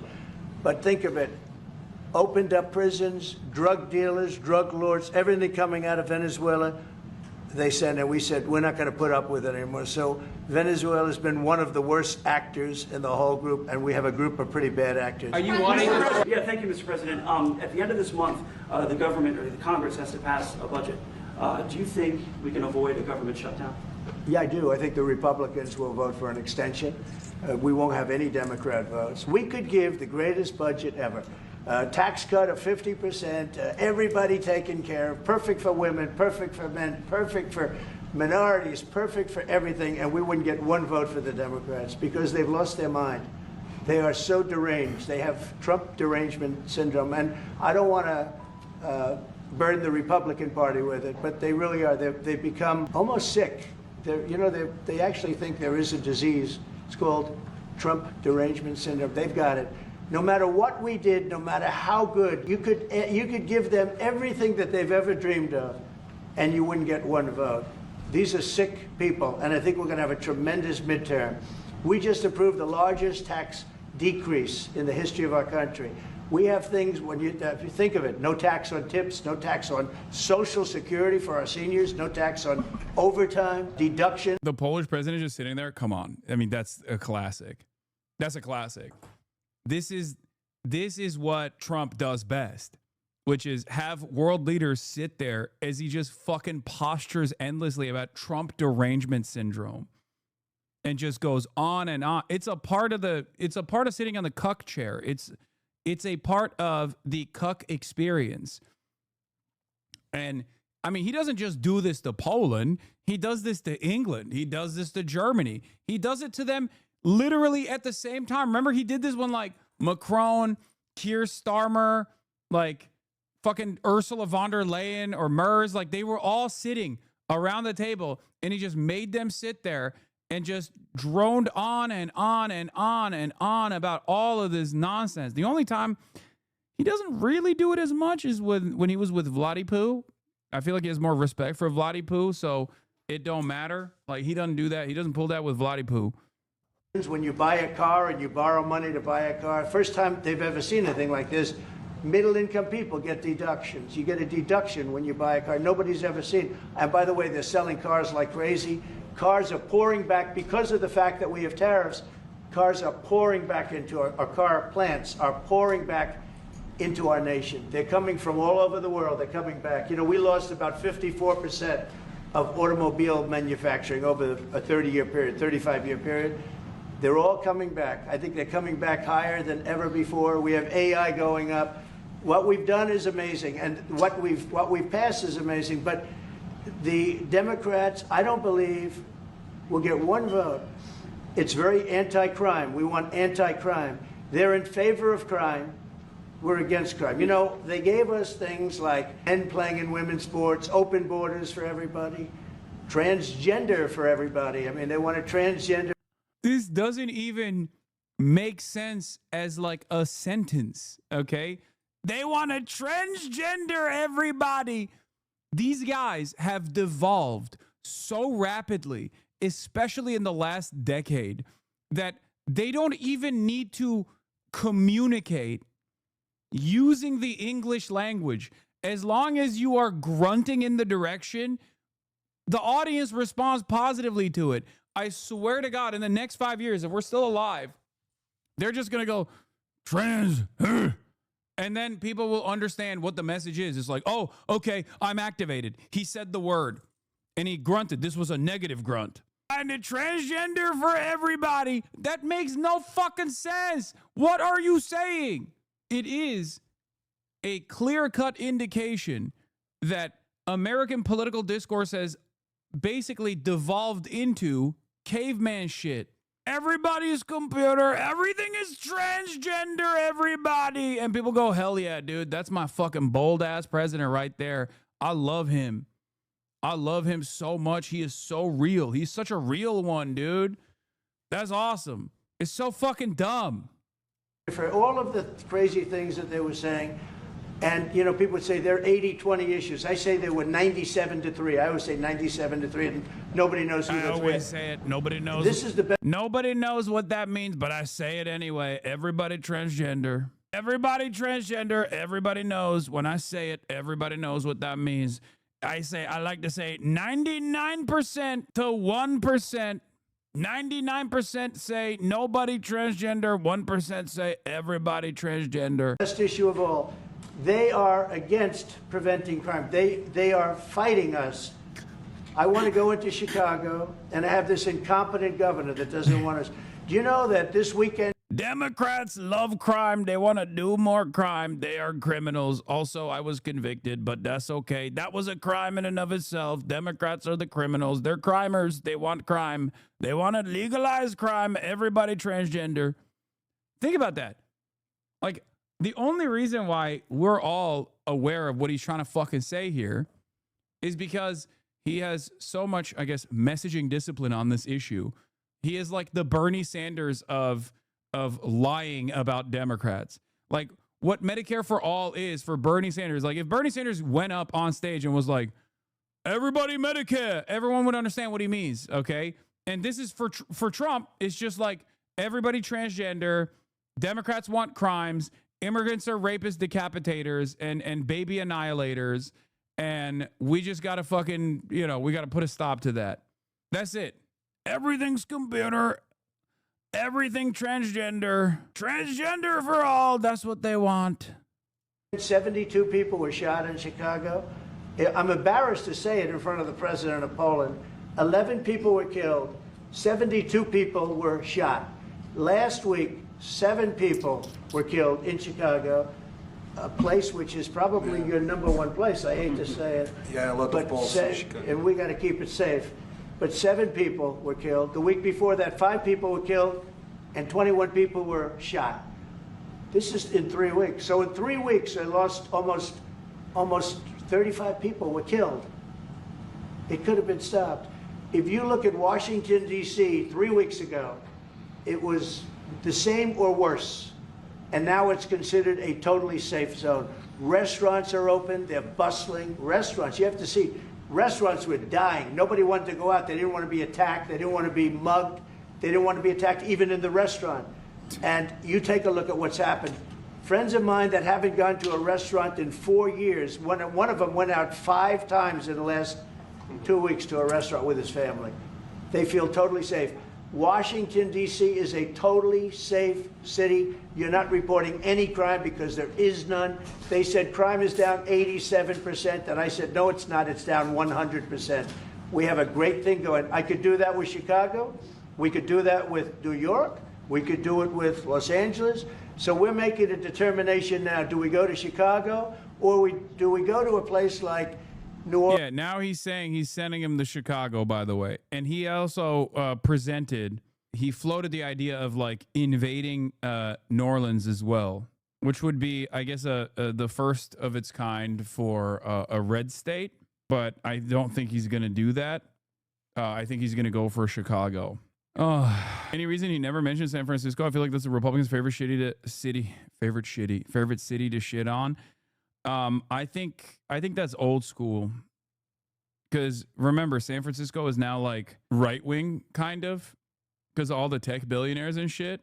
So it's good now because all the libertarian, like pro gay, fake woke tech billionaires have decided that they love Trump and they're going to defend Trump. So their stomping grounds are no longer presented as a major threat. Orleans, where we have a great governor, Jeff Landry, who wants us to come in and straighten out a very nice section of this country. That's also, San Francisco is not, I mean, Oakland is, but San Francisco itself is not black enough, I don't think. So that's part of the reason why he doesn't have that same level of smoke. Because like Chicago's a black city, there's a higher percentage population of black people in Chicago, right? Atlanta, Chicago, a lot of places in the South as well. If he were to like send the military there, he would be sending him to like majority, or not even majority, but like higher percentage black population areas. Become quite tough, quite bad. So we're going to be going to. That's why he's talking about Baltimore, for example. Maybe Louisiana, and you have New Orleans, which has a crime problem. We'll straighten that out in about 2 weeks. It'll take us 2 weeks, easier than D.C. But we could straighten out Chicago. All they have to do is ask us to go into Chicago if we don't have the support of some of these politicians. But I'll tell you who is supporting us, the people of Chicago. And I sort of want them to let it be known. They have incompetent people, a guy like Gavin Newsom. It sucks because like everything I said about what he was doing when I was covering the LA protests and like the LA military, the LA military invasion, I said it was as a testing ground that he was going to inevitably send the troops to, like, he was basically testing the public appetite for this kind of thing, and the pushback that he was going to receive, and that he was inevitably going to go after other blue cities as well. And it's obvious that he's doing that. Like, that's precisely what the goal was. That's it. He's the governor of a state that if we didn't go into Los Angeles with our soldiers, with our National Guard, you wouldn't even be having the Olympics there. They were going to take it. And remember this, your top law enforcement officer in Los Angeles said, there's no way we could have done this without President Trump coming in. That's also bullshit. I mean, that's bullshit. Everyone that is like, even people who are a part of like the policing structure in Los Angeles were not happy about armed, lethal military members storming the fucking streets. Even if ultimately it was a show of force, even if ultimately it didn't like amount to anything, and it was a totally unnecessary posture, partially because like domestic police is already heavily militarized anyway. And there was no need for that level of like pushback. No one actually thought that this was great. The mayor was against it. The cops didn't actually appreciate it either. I mean, we were there. A big part of what the police riot control movements were to move the crowds away from the federal buildings where there were federal law enforcement officers propped up on fucking balconies and shit with like less than lethal ordnance that they were deploying onto crowds. Like the cops' entire job there was to move the crowds away to the best of their ability and disperse them on other throughout other streets of Los Angeles. Nola mentioned as part of their expansion of Angola Plantation as an ICE camp, New Orleans natives remember how the National Guard and cops murdered people in the streets during Katrina. Yeah, that's also another part of obviously America's dark history. With the troops, we saved Los Angeles and we saved the Olympics. Thank you very much. Mr. President, in regards to Gavin Newsom, would you be open to a congressional investigation in regards to the specific Palisades fire where it killed 12 seniors to see if there's any negligence on Gavin Newsom or Karen Bass in regards to those deaths? Well, I'll tell you, there's negligence on not getting people permits. That is negligent. We got all of the federal permits. Lee Zeldin, the federal permits are much more difficult. They were all gotten within 30 days. People could go build their houses. It's going to be years before they are allowed to build their house. And Karen Bass is grossly incompetent. And Newsom, this is a very incompetent guy. I watched him with the hands. I'm saying, what's going on with the hands? There's something wrong with him. Do you watch him? There's something wrong with this guy. But more importantly, he didn't allow the water to come from the Pacific Northwest. You know, they have tremendous amounts of water in California. People don't know. They send the water out to the Pacific Ocean. So I demanded it be open. If that were open during the fire, before the fire, you wouldn't have had the fire because all the sprinklers would have worked in the houses. They had no water. They had no water in the fire hydrants. You wouldn't have had the fires. It would have been put out after one house, two houses. But he stopped the water from coming in. And I had to send in the military to have that water opened after the fires. And now they have water, but he should have more because they've restricted, they still restricted. There's something wrong with these people. There's something really wrong. As to investigation, I view it as a gross incompetence. I view it as an ideology that's wrong. It's a radical left ideology. And if I didn't win this election, I think our country would be destroyed. I don't believe you'd be here right now, and our country would be destroyed. Yeah. Well, it's just the relationship we have. I think there's a great trust and a great, more than most countries, more than almost any countries. We have some in a category that's very special, and Poland is in that category. We have a very special relationship. It's like the question about the soldiers that was asked. We never even thought in terms of removing soldiers from Poland. We do think about it with regard to other countries, but we would never know. We're with Poland all the way, and we will help Poland protect itself. Awesome.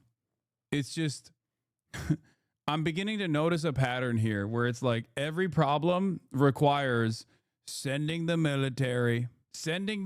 Poland exists, send in the military. We need to use the military. The military is a necessity. Is there crime happening? It's time for the military. Open presents. Thank you for the 25 gifted subs. Time to send the military to open presents. I would like to add something. Yeah, of course, security is most important also for our relation. I mean, it's giving declining empire for sure. Okay, when your only active industry is around the military-industrial complex, and like your only large organizational, like the largest fucking labor force that you have is just a bunch of fucking dudes with guns, the military. Outside of, like, I don't know, Walmart distribution facilities and Amazon distribution facilities, then yeah, you're going to keep using that. You're going to keep using that for everything. Keep using the military. It's the best. We have it. Time to invade. We got a military waiting. Would be a real shame if we don't use it. This motherfucker, bro, he's like, oh, we got real issues with housing. Send in the military. Bomb the houses and rebuild them. And I'm a historian, as you know, maybe, Mr. President. Sure.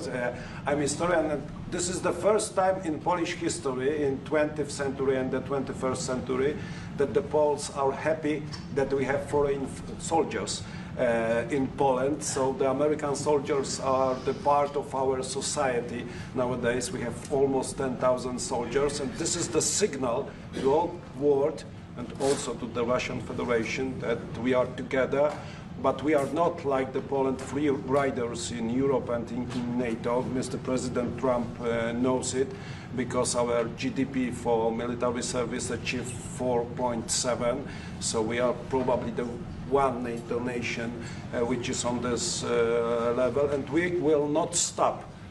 Me, as the president of Poland, we are going to achieve 5% of GDP for military service, but with American soldiers on Polish soil, we solidify and we are secure.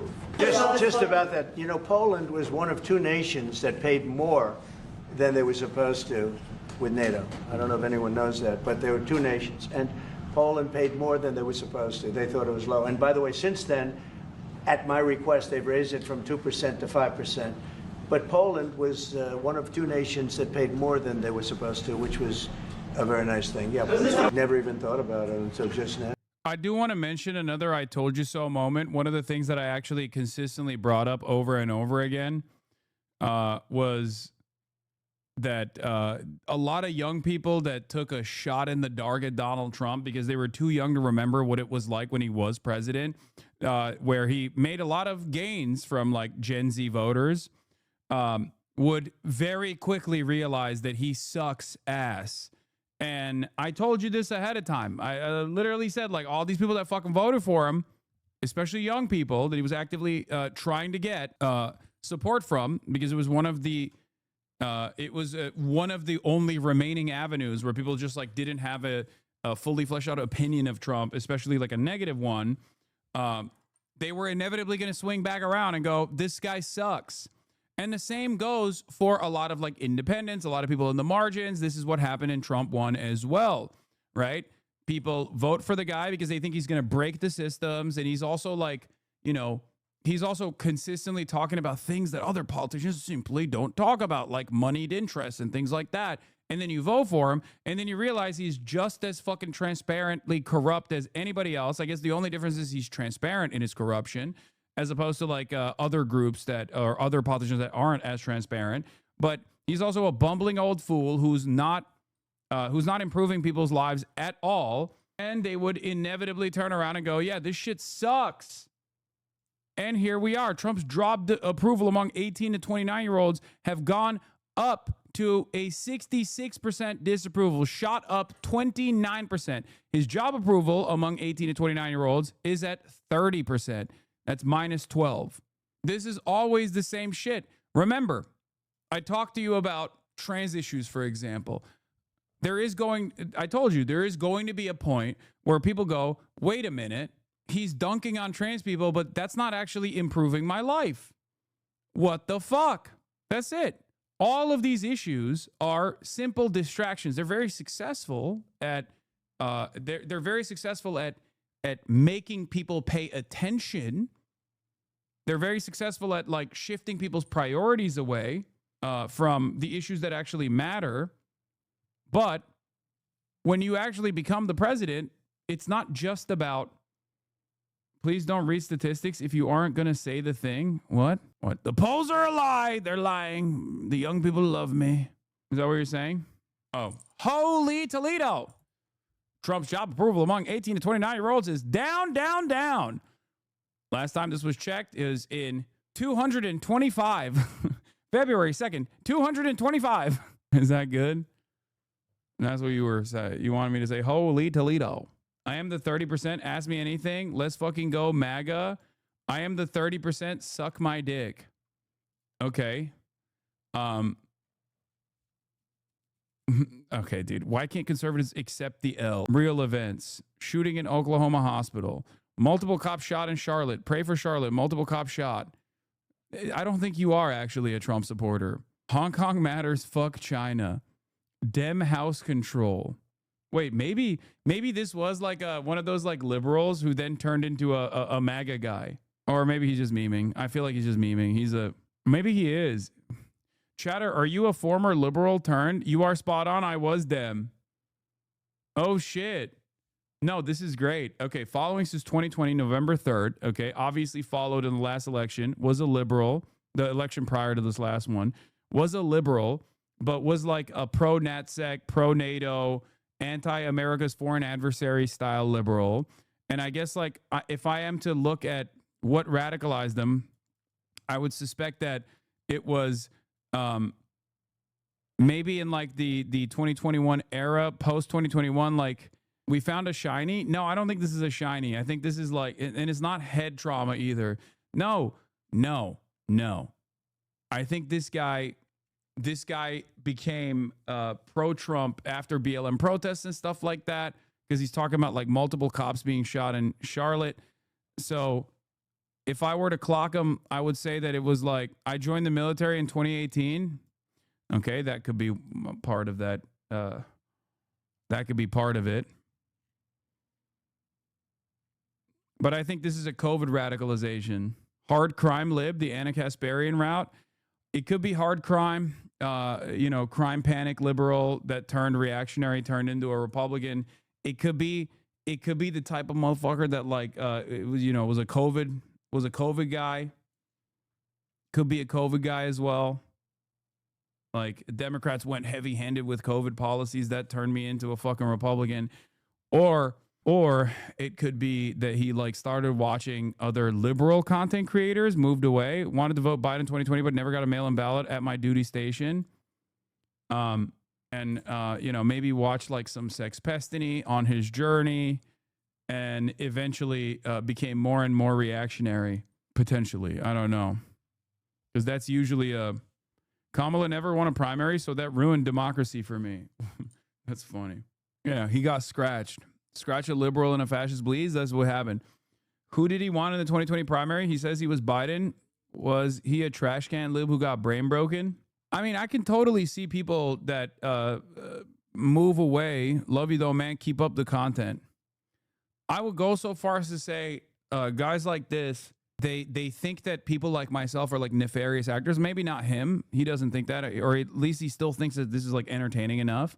But guys like this, I think usually they get de-radicalized by the likes of people who are constantly saying like the radical left is too radical, but liberal style.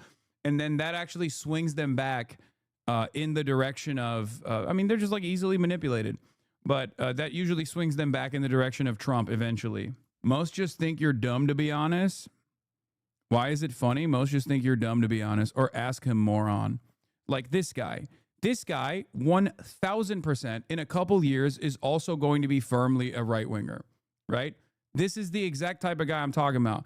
Guys that come in here, they watch for a little bit, or they watch sex pestiny, molestiny. They maybe move on to like Asmongold, right?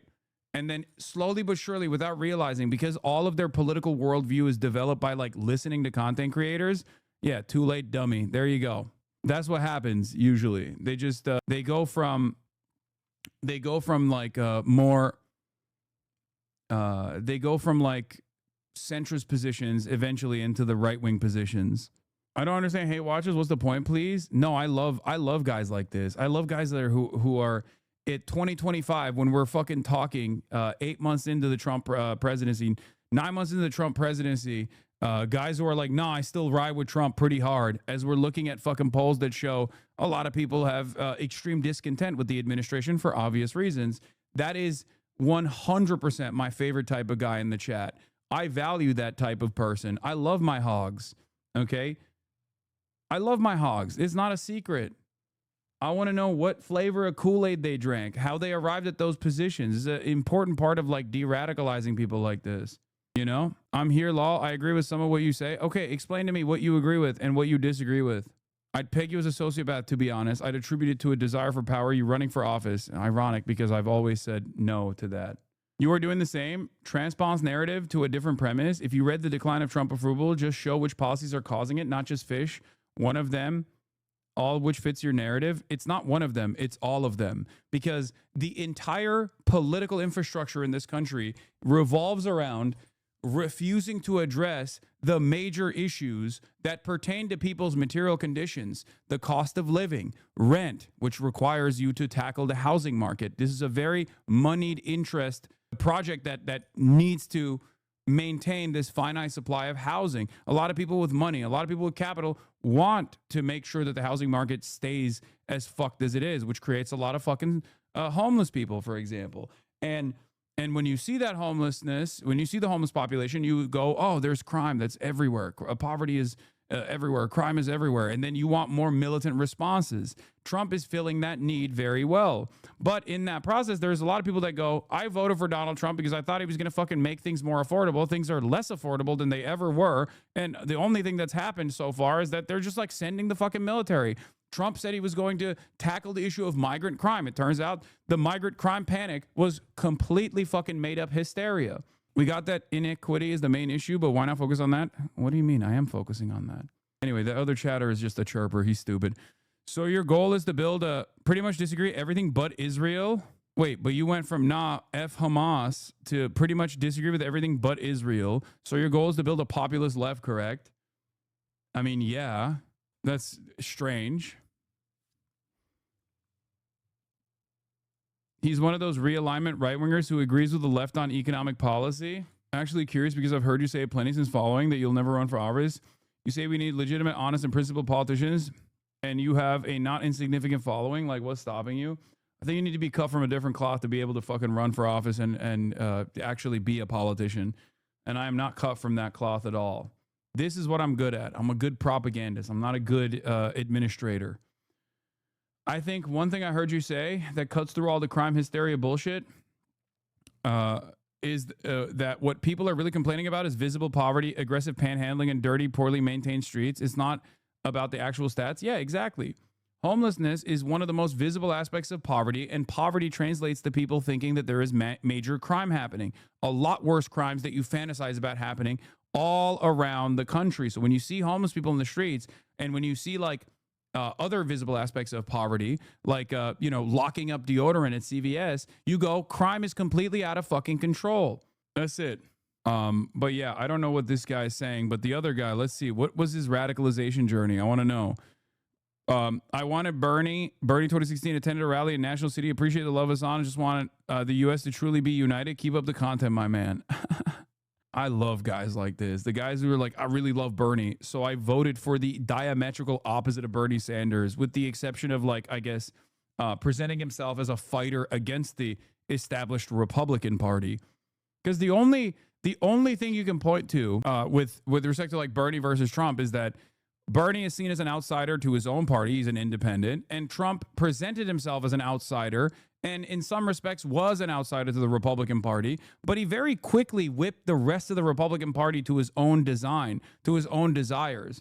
And also, a lot of what Trump does is basically just a maximalist position that you would logically arrive at with years and years of reactionary propaganda. So Donald Trump is not different than the average Republican in many respects. But it's just funny because, like, this is, guys, I would bracket this off as like the third category. If politics are team sports for many Americans because of their inability to recognize that policies are what matter and not the politicians or the team that you're voting for, the third category is the independent guy, the anti-establishment guy.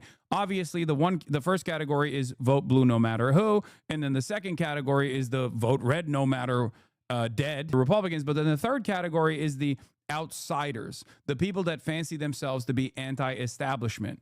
Okay, these are the three major reasons as to why people actually vote for people. This is a real issue. That's precisely the reason why when Republicans, or not Republicans necessarily, but when Democrats actually don't present a real robust response to growing fascism, or when Democrats, when they're in charge, don't actually follow through on their agenda items and are constantly fucking hit with like legislative setbacks that they're seemingly unable to overcome, a lot of people still go, shut the fuck up. They're still better than the Republicans.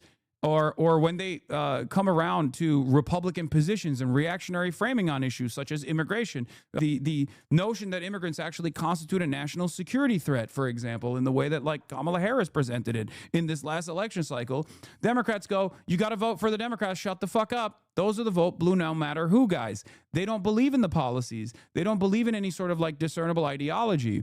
There are Pew Center research. There is consistent Pew research on the matter. 20% of Americans vote on ideological grounds, which are, I guess, the closest that you could point to in terms of like an association with tangible policy goals. And 80% on both sides actually vote for partisan reasons. They vote for a party because their parents did. They vote for a party because they've always voted for said party. Okay? And the reality of the matter is these independent guys also are the same. Because if someone were to actually like Bernie Sanders for his policies, right? Medicare for all, free college for all, and not simply the aesthetic of like being anti-establishment, they would never actually flip from Bernie Sanders to Donald Trump, because Donald Trump obviously is antagonistic to the major reasons why people are supposed to like Bernie Sanders. That's it. That's why a lot of these guys go from like, oh, I voted for Bernie or I wanted Bernie Sanders, but now I actually like Donald Trump. That to me means that you are in the third category of partisanship, which is to remain nonpartisan, to remain anti-establishment. That's the only thing that binds Bernie Sanders in some way to Donald Trump. Does that make sense? For me, there's a reason why Bernie got way more Republican crossover voters than any moderate lib ever dreamed of getting. These aren't leftists who moved over to the right. They're ex-apolitical or once ex-conservatives who saw a different option than the status quo. Yeah, it's vibes-based for the most part. But once again, I don't have an issue with vibes-based voting. I mean, I wish that it wasn't vibes-based. What I have an issue with is non-policy-driven voting, okay? If I were to explain my main role here, it's to try to get every single person that tunes in to actually care about the policy agenda, to actually care about holding politicians to account regardless of party affiliation. Okay? That's it. And unfortunately, given, and not to get too Marxist here, but given the reality that we have a bourgeois capitalist democratic process that is supposed to have a bipartisan attitude on major issues that pertain to, you know, some of the most consequential aspects of your life, like privatized medicine, privatized healthcare, an incredibly costly college education that is getting increasingly more costly, endless military, endless warfare around the globe, endless fucking money to the military. These are things that like neither major party actually disagree on. It's established as the truth. It's established as this like reality, because those are the things that like the average person actually worries about and actually cares about. And yet there is an established consensus there. American politics turns into team sports. So the people that are super tuned into this stuff do not care about the policies at all, do not care about like holding politicians to account when they refuse to push for these policies that they promised that they would actually push for when they are in charge.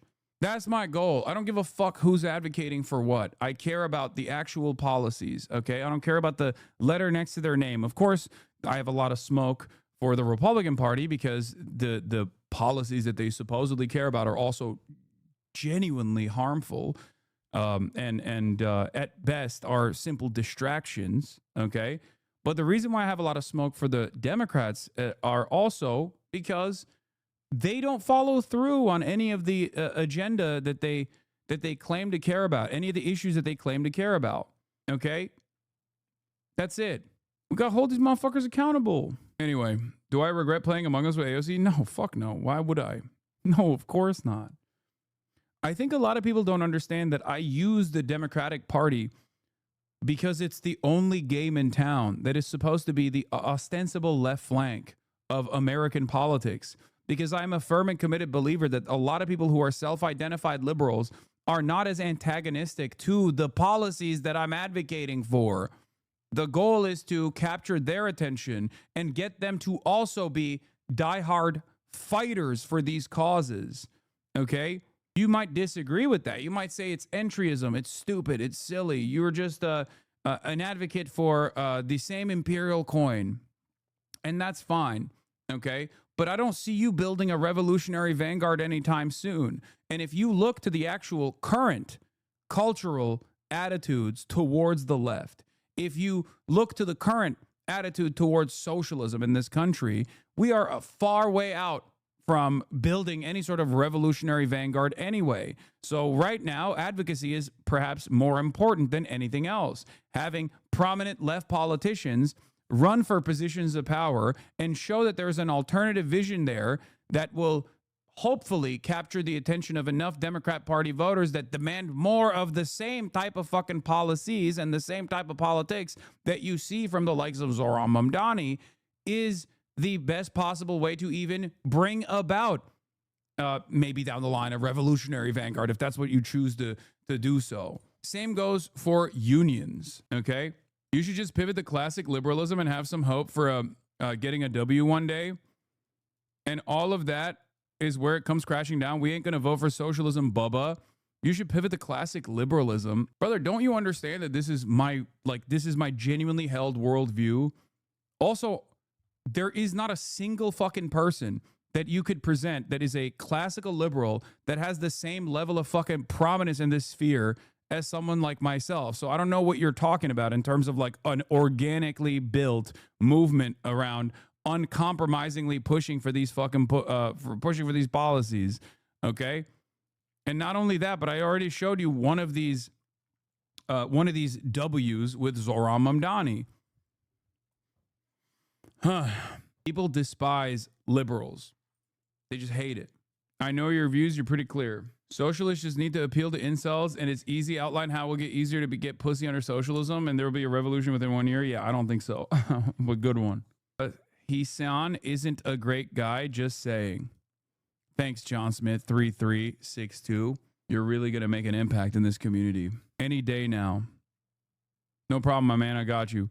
Any day now, you're gonna convert some of these guys into also building their entire worldview around simply being antagonistic to whatever fucking position I hold. Like, that's not real politics. You know what I mean? That's just like you're listening to a fucking dumbass. If their entire political output, an entire commentary output revolves around like whatever fucking drama that their favorite content creator got into, then they're not serious people. They have no interest, you know? Anyway, I forgot where we were, but yeah, Trump is unpopular. And I told you this was going to happen. And I told you this was going to happen with the youth as well, with the youth vote especially, and it swung dramatically. Yeah, let's continue. Never even thought it wouldn't have been my place to be there. You haven't gone to. I might, sure. You haven't gone to one in either of your terms that wasn't. How do you know? How do you know? Because I and many other. Do you want me to prove you wrong? Do you want me to prove you wrong? Yes, please. But I will. I think it's something we could consider doing. I'd love to do it. I love the White House food, but after a while, I can see going to a nice restaurant. It's safe. If you would have said, like, the Governor Moore wanted me to go and walk through Baltimore with him, and I said, you know, I think I'm a brave guy, but there's no reason to be stupid. They have crime that's at levels that nobody's ever seen before in Baltimore. They've done a terrible job. We'd go into Baltimore, straighten it out very quickly, too. You know why? They respect our soldiers. You see our soldiers. They respect our soldiers. We'd go there, too. But we're going to have people asking us to go. They're going to want to, and I think the people of those places are, the politicians are not in tune with the people. The people in Chicago, the people in Baltimore, the people in all of the places we talk about, they want to see us there. And I think we're pretty much waiting till we get asked and properly. We're doing them a big service. Yeah, please. You've also mentioned before they could possibly replace federal income tax. Possible. Do you think that's someday it's possible? It used to be. So if you go back to 1913 is when they ended tariffs. We were the richest ever from 1850. It was all tariffs. We didn't have income taxes. From 1850 to 1913. In the 1887s, about 1887. It's good comparable state of international trade and commerce, I think. You know, that's definitely a similar trade environment. That's what I like to think of when I think of like, well, this worked in 1837 or 1887. Why can't it work now? That's great. This is even dumber than fucking people doing the, we got to go back to the gold standard shit, okay? And the Great National Tariff Act. And it was a group of people that got together because our country was so rich, they didn't know what to do with the money.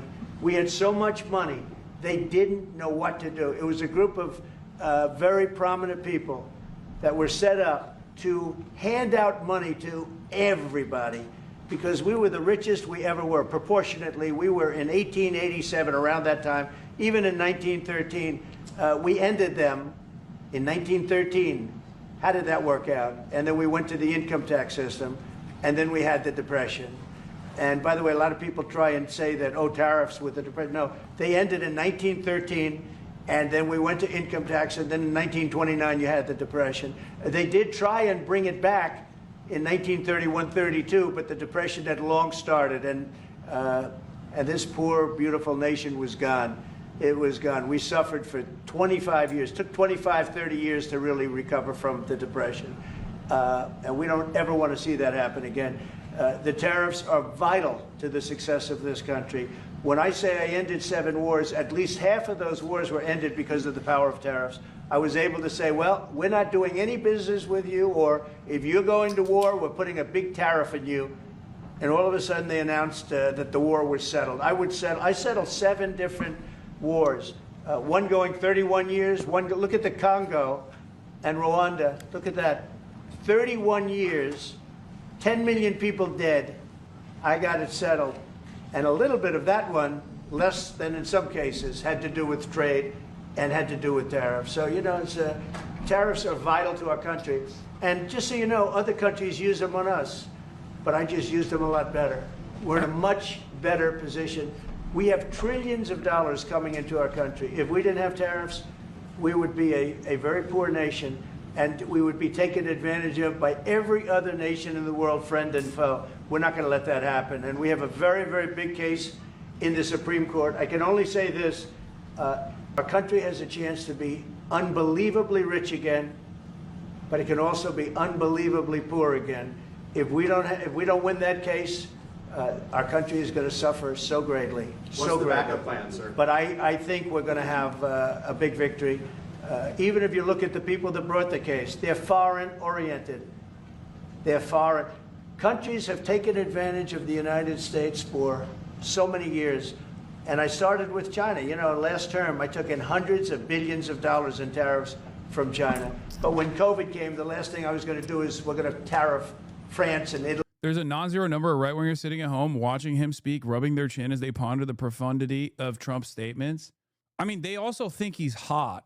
Like that in and of itself is, I think, the clearest indication of someone's mania. Like there are people who look at Donald Trump and think he's like a sexy guy. I always like to point to that to show you like how insane these lunatics are. Because like if you look at something that is right in front of your eyes and you don't see what other people are seeing, what everyone is seeing, and you just see something entirely different, like, you're a crazy person. You're a lunatic. My dad describes Trump as handsome and elegant. Oh my God. I'm sorry, man. When I saw those ladies wearing like Trump can grab my pussy t-shirts, I was like, this is over. This is not a normal movement. I mean, people think RFK is healthy. These guys are just responding to stimuli. They're not responding to what they can see. They are already on board with the don't believe your lying eyes shit, okay? And, you know, others, Spain, when they were doing so badly. But now we made a deal with the European Union where they're paying us almost $1 trillion, and they're happy to do it. You know what? They're happy. It's done. These deals are all done. I guess we'd have to unwind them. We've done deals with Japan, with South Korea. We've done deals with many countries and others to come. And if we didn't have the power, prestige, and dignity of tariffs, and I used them wisely, and people respect America again, and we've become a rich country again. The money coming in is incredible. And again, they use them on us. If we didn't have them, they would use them on us, and we would have no way to fight them. We would be a third world nation. So I think it's one of the most important cases I've ever seen go before the Supreme Court of the U.S. The deadline is now nearly approached. Can you give us any indication of when you will make a decision? Well, I'm having a conversation with him very shortly, and I'll know pretty much what we're going to be doing. We've taken very strong action, as you know, and in other ways we've taken very strong action. But I'll be speaking to him over the next few days, and we're going to see. With who, sir? I'm going to know exactly what's happening. But I'm not happy with all the people. You got 7,819 people killed last week. Russian soldiers and... This number changes. Wait, why does he try to do like the exact number every time? Because yesterday he said 7,894. Now he's saying 7,819. It's just, we've totally moved beyond like assuming that a position like the bully pulpit is supposed to is supposed to require a level of like decency, and a guy like the fucking president is not supposed to just like make numbers up. And it's awesome that you could just say whatever the fuck you want. There is very little that Trump says that is real. Okay? As a matter of fact, the only time where he's like actually being honest and transparent is whenever he talks about like the unlimited cruelty that America is going to bring about the rest of the world, where he'll be like when people will be like, oh, why are you giving weapons to Saudi Arabia? He goes, well, do you have $1 billion? They'll buy it from Russia. If they don't buy it from us, someone's got to buy these weapons. Like, that's the only time where he's like transparent or honest. He's only honest when he is talking about his dishonesty. But every other thing is just either lies, or now the new meta is just simply shouting out not even a talking point, but shouting out a word, one word. Everybody transgender. Everybody understands what that means now. They make up their own minds as to what this is supposed to mean. Ukraine soldiers, right?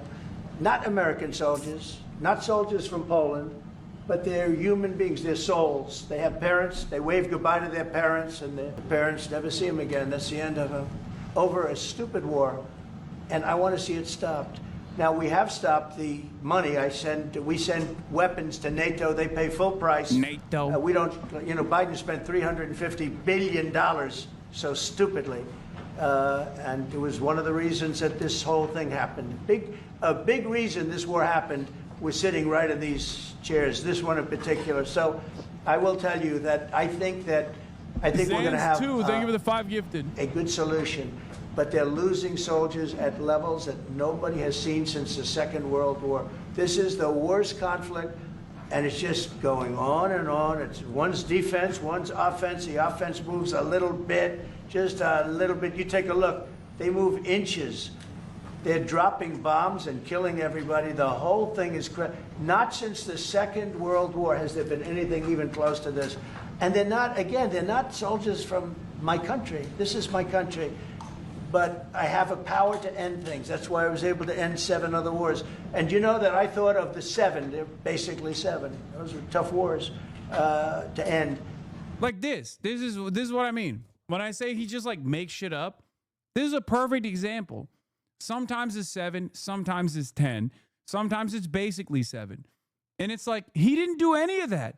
He's just making it up. Like, either these conflicts came to a halt because of the two belligerents, okay, or he's just lying. And especially when he says, like, sometimes he said 10 last week, then you know he's lying. That's not even real. He just made up a number. And the only reason why he's saying that is because he can't actually fucking end the two conflicts that he said he was going to end day one. Russia's invasion of Ukraine and Israel's genocide of the Palestinian population in Gaza. He said he was going to end them day one, and he couldn't, even though he has all the power to do so with especially Israel, and he just doesn't have the ambition, not even interested, okay? And with Russia, he couldn't do it. He genuinely thought Vladimir Putin respects him enough that he would like back away or offer him like this gift of no more military incursion in Ukraine. He was a fucking moron, and it didn't happen. So he has to make shit up to be like, I've ended 7 wars. Much tougher, I thought, than the war with Ukraine and Russia. I thought that Ukraine and Russia have a very good relationship with President Putin. I thought that would be much easier. I thought that would be in the middle of the pack, maybe one of the easiest. Sometimes you never know with war. You know, war is a very interesting thing. You never know with war. War is complex and dangerous, and what a mess. What a bloody mess. August 25th. Good job. Thank you, sir. You stopping a lot of wars? Just the presidents we're stopping them. We've stopped 7 wars, and really the number is actually 10. We're not including a couple, and we're not including in there what we did with Iran, stopping their nuclear play. They would have had within a month or two, they would have had a nice big nuclear weapon to use. That's not going to happen. That won't happen. What do we say to this? Like, what can you say to this? And it's sad because sometimes people misunderstand me when I talk about like certain content creators and their popularity, which we found is not even so organic as we previously thought. I'm not going to name any names. It's not that like there's envy or jealousy there that another content creator is more popular than me. There are a million content creators that are more popular than me. It's the fact that there are people tuning in who agree with this reactionary framework that frustrate me. And this is no different. It's not that Trump is like a bumbling old baboon, senile, and constantly lying. It's the fact that people actually love him, and they also agree with him, and they think he is brilliant. That's the most discouraging thing, because if like everybody recognized what the fuck he was and reacted appropriately and like, you know, constantly tried pushing and then there was like a significant militant response against that sort of thing, then I would say, you know, at least the population is smart. At least the population understands what's going on. At least your neighbors know what the fuck is up. What makes me sad is the fact that there is a 30% part of this population that unironically, no matter what he does, will turn around and say, nah, man, that's my president. You stupid libtard. He's hot. He's healthy. He's 215 pounds and he's 6'4", and he can dunk a basketball and he's ending all the wars. It's like, oh my God. It's just so frustrating. It's so frustrating to have to deal with people who have decided that they can just hallucinate an alternative reality. And those guys have so much play on our lives. Like even the military incursions, even the fucking, you know, send the military, send the Marines, send the National Guard to Chicago shit. Like, that's done for those guys, okay? Those guys who are just like, hell yeah, brother, we got to do more militant response to solve this unlimited crime in blue cities where seemingly there's a lot of black people. Like, that's who he's doing it for. Or, hell yeah, brother, we got to deport every Guatemalan. They're scary. They got salsa hips. They're dancing. I hate that. That's who he's doing this for. Those guys have so much fucking play. The dumbest, most psychotic, racist people in American society that have never left their fucking hometowns get to dictate what we all experience. And that is so fucking frustrating. Hyperbole? Yeah, wow. I can't believe you figured out that I am engaging in hyperbole. Is it in line with what's going on? or not. I mean, look at this. Florida moves to end all school vaccine mandates, first in nation to do so. How the fuck can you look at this and go, this is great. This is great, brother. Fantastic. I can't wait. Hell yeah, brother. We're going to get rabies, and that's fine. We're bringing back Legionnaire's disease.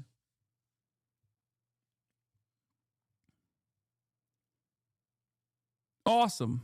It's going to get done one way or the other, but they have to stop killing all of these souls. There's souls, and we have to stop killing. Just a follow-up. All right. Yeah, he stopped them all. New disclosure. Anyway, let's move on to another issue that the Republicans are seemingly refusing to address. From the Jeffrey Epstein files, a House committee this time released thousands of pages of Justice Department documents related to the disgraced financier. This happened last night. Also included missing cell block video that had raised conspiracy rumors over Epstein's reported suicide. Committee members also met with some of Epstein's alleged sex abuse victims. And Nicole Killian is on Capitol Hill following all this for us. Nicole, good morning. What did we learn, if anything, from this release? Hey, good morning to you, Tony. A CBS News review shows... I'm going to tell you what we learned from this release. The Republicans are not invested in allowing people to actually learn whatever the fuck exists out there in the clients list. They just do not want people to... They do not want people to know any new information about this, and they simply want people to shut the fuck up. And in an effort to get people to shut the fuck up, they're just going to make it seem like they're, putting out new information with the hopes that it will quiet down some of the dumbest morons in the Trump base that also are invested in this Epstein thing. Much of the information that was released was already public, but we could learn more when we hear directly from some of Jeffrey Epstein's accusers at a press conference here on Capitol Hill. The House Oversight Committee posted more than 33,000 pages, which it says is just a fraction of the total Epstein files. They contain previously unseen surveillance video outside Epstein's jail cell on the night he died. That includes a missing minute, which the Attorney General said in July didn't exist due to a security reset. There are also Epstein's flight logs, which show he traveled with young women. Some of the women who claim they were groomed and abused by the convicted sex offender met for 2.5 hours with House Speaker Mike Johnson and the oversight panel. The Speaker is under pressure to hold a vote to compel the Justice Department to publicly release the Epstein files in full. Republican Tom Massey and Democrat Ro Khanna have filed a petition to force a vote on the floor. Massey said they've already garnered half of the signatures required to advance it. Both lawmakers will appear with the survivors at today's news conference. Meantime, the Speaker is pushing for a separate vote this week to allow the Oversight Committee to continue its work. Tony. All right, Nicole, thank you very much.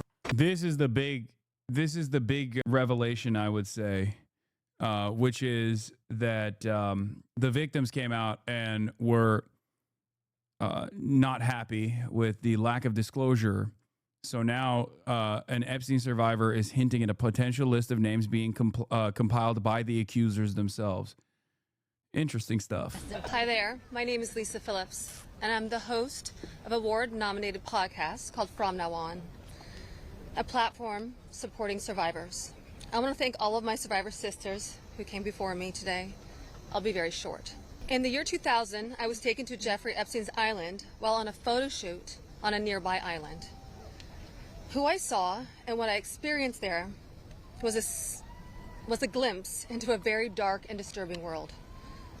For years after, I tried to avoid Jeffrey, but he had introduced me to Katie Ford, the owner of the Ford Modeling Agency. Epstein's reach went to the very top of fashion, arts, and entertainment. This did not just happen to underage girls in Florida. In New York City, hundreds of young, ambitious women were abused by him. Epstein was not just a serial predator, he was an international human trafficker.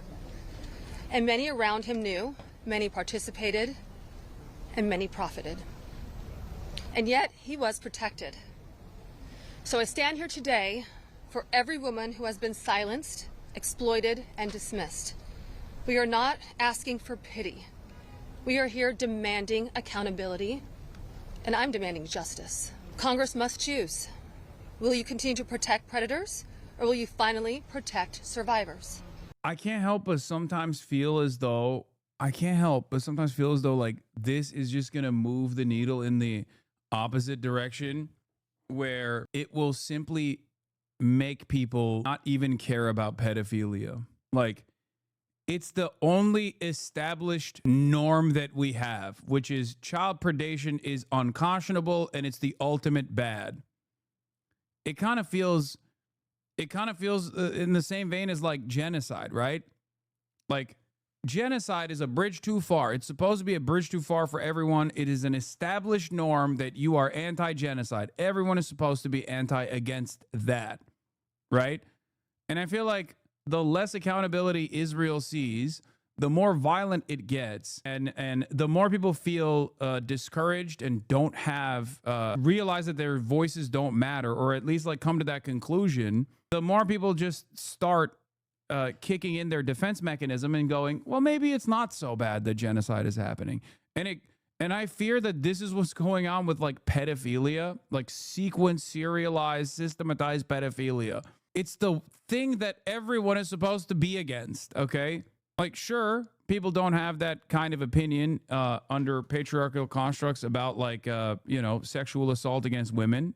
That's certainly the case. Like, there's rape culture, all this stuff, right? But like, pedophilia is supposed to be the thing that everyone is against. No matter how big of a villain someone might be in your life, if you ask them like what they think about pedophilia, they'll be like, yeah, fuck those guys. As a matter of fact, it's so bad that pedophiles themselves will often wear those like, oh, time to hang your local pedophile t-shirts, you know? But the more this kind of stuff is discussed, and the less there's action the less there's any sort of action that people are, your party supports it. My party? First of all, the Democrats are not my party. And secondly, it's wild to say that right now. Like, right now is the worst possible time to say that. This is what I mean when I say these guys just hallucinate, dude. They hallucinate alternative reality. Donald Trump every day goes on television and says, the Jeffrey Epstein stuff is a hoax. It's just a hoax. Sure, we were best friends. It's fine. I didn't write a letter to him for his 50th birthday, even though I did, and it's fine. And you fucking still, and the Democrats are the ones who are literally like, for political purposes, for partisan purposes, if you want to say it, that they don't have a genuine interest in like revealing this information, and they're doing it simply because it hurts Donald Trump, fine. But like, regardless of their reasoning, regardless of their ambitions, or whatever the motivating factor is here, it's clear that the Democrats, unlike the Republicans broadly, are unironically trying to. Your party's okay with men competing in women's sports? Remember what I said about how fucking brain dead some of these guys are? That's it. That's the 30% right there. If you are a person who has voted for Donald Trump at any given point and now experience buyer's remorse, understand that if you lean into the Trump side, that's what you sound like. A guy who looks at Donald Trump saying, Jeffrey Epstein was my friend, it's fine, it's not a big deal, it's a hoax, okay, every day, is so easily tricked that he can turn around and claim, well, the Democrats support men participating in women's sports. That's like, even if you have a disagreement with that, which I don't give a shit about, right? How the fuck is that in any way, shape, or form relevant to the active child molestation that took place with Jeffrey fucking Epstein when the Republicans are refusing to release the files? Just said you are the dumbest person. You are so fucking stupid. You're literally like, I'm stupid. You're wearing a dunce cap, dude. You're like, I'm the easily tricked adult. If you're wondering, when Donald Trump says everybody transgender, who that appeals to, it's this fucking idiot, okay? When Donald Trump says everybody transgender, this guy goes, hell yeah, brother. It's certainly no longer weird to me that he's actively, he ran on releasing the Epstein files and refuses to release. And basically every media hit he has done so far makes me feel like he's heavily involved in Epstein. I look away. I have terrible news. The most devastating piece of information I've ever delivered. I ordered chicken and they did not. I ordered chicken and they did not send me garlic sauce. What the fuck am I supposed to do? Raw dog it? That's crazy. What am I, an animal? And I've run out of extra garlic sauce as well. This is terrifying. This is my 9/11.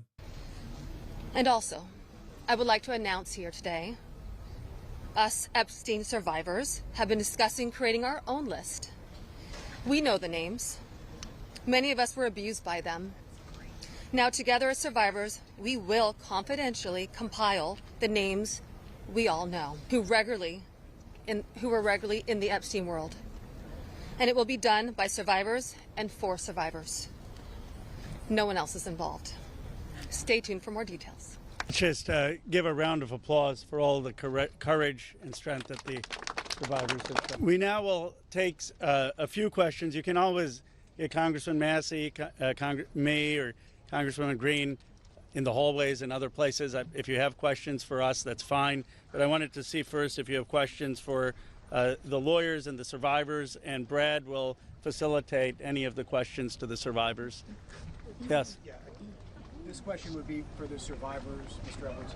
The president has said that this Epstein issue is a hoax, is the words that he used. Can we get your reactions to what you think when you hear him say that? I'll answer that. Mr. President Donald J. Trump, I am a registered Republican, not that that matters because this is not political. However, I cordially invite you to the Capitol to meet me in person so you can understand this is not a hoax. We are real human beings. This is real trauma. What does it feel like emotionally to hear that? Devastating. It's being gutted from the inside out.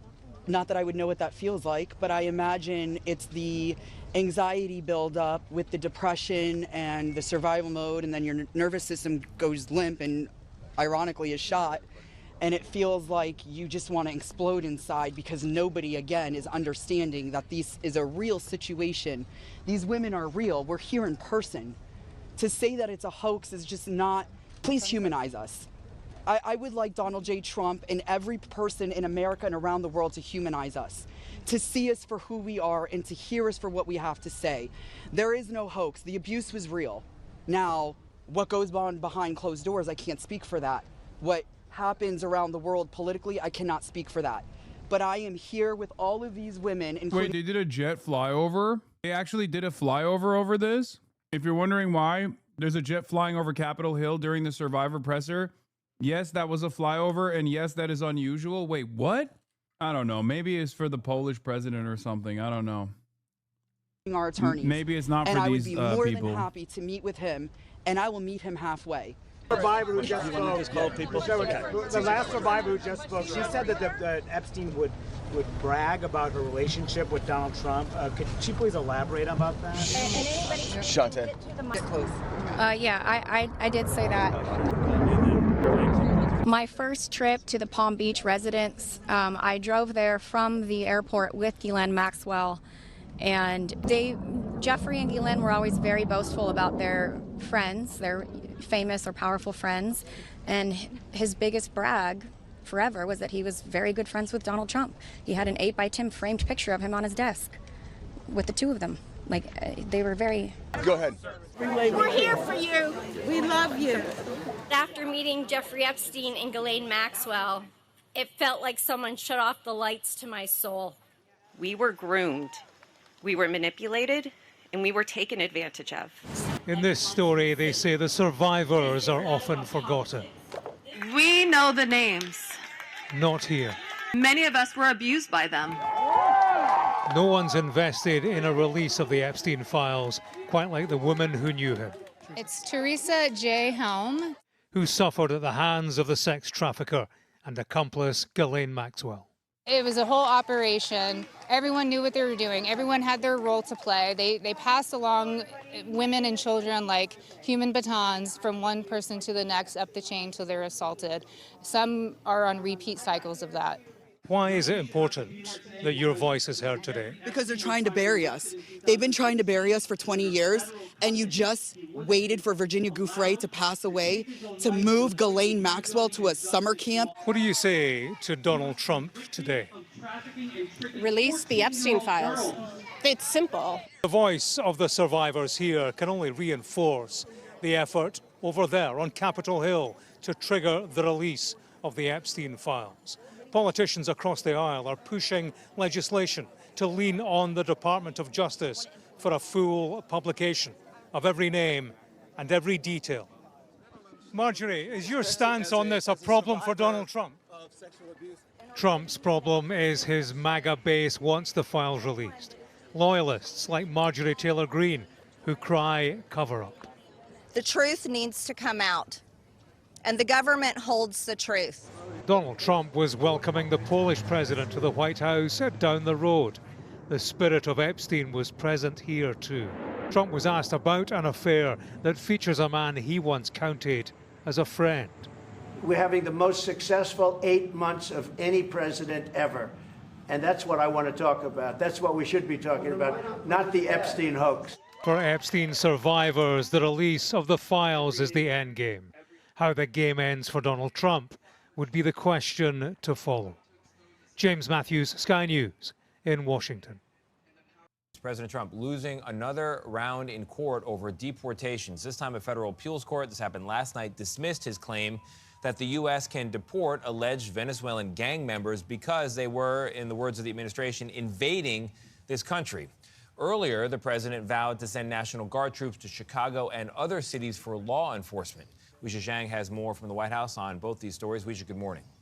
Good morning, Tony. Good morning, everybody. So President Trump did not say when he would direct federal law enforcement to go into those Democratic-led cities, but he said it was only a matter of time, calling it his right and his obligation. Chicago officials say they hear it could happen within days. Chicago is a hellhole right now. President Trump says he plans to mobilize the National Guard. Someone said Marjorie Taylor Greene may or may not have leaked a certain country, may or may not have been involved with Jeffrey Epstein. It's so funny that these, Representative Anna Paulina said all the Epstein files can be found here, and then the readers added context. Most of the documents released today were already made public months ago. These are not new documents. Crank T. Nelson replies, it's so funny that these people are fully committed to never releasing any new Epstein info, but are also completely addicted to acting like they really want to release it. They can literally go broke betting on the piggies eating the slop. I really think even they were surprised how easily they could trick their base with this one. Like, they acted as guilty as a human could possibly act, and the MAGA base didn't mind one bit. There is, I think, some tremors within the base, as I've said before, over the Epstein stuff. But I will say, for a lot of people, it's not an issue. It's clear. For a lot of people, they're like, I don't even give a fuck if Donald Trump was like on the plane, literally on camera, sexually assaulting a minor. I still love him. He's my GOAT. Why? Just like that one chatter was presenting, because he's doing, he's fighting everything's transgender. Those that are enduring sexual abuse and are living in a prison of shame.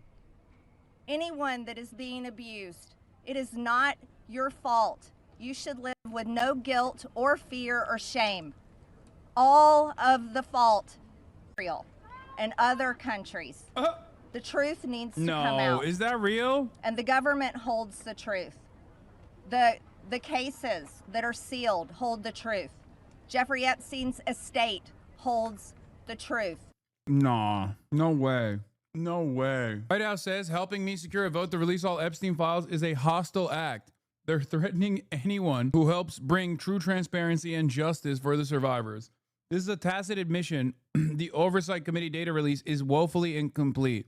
It's crazy to just like straight up assume a pro-pedophilia position like the White House is doing right now. But even crazier that like the audience is eating it up. Like, you could not communicate your level of involvement with Jeffrey Epstein harder if you tried. It is fucking nutty, dude. Every time they're just like, dude, we did it. We diddled kids. That's what they're saying over and over again. The meme you shared earlier is so true, Lamau. Oh yeah, this. We're pro-pedophilia now. Deal with it, libtard. That's where we're at now with the Republican Party. This is what I was saying. Like, this is what I was warning against. This is what I'm like worried about.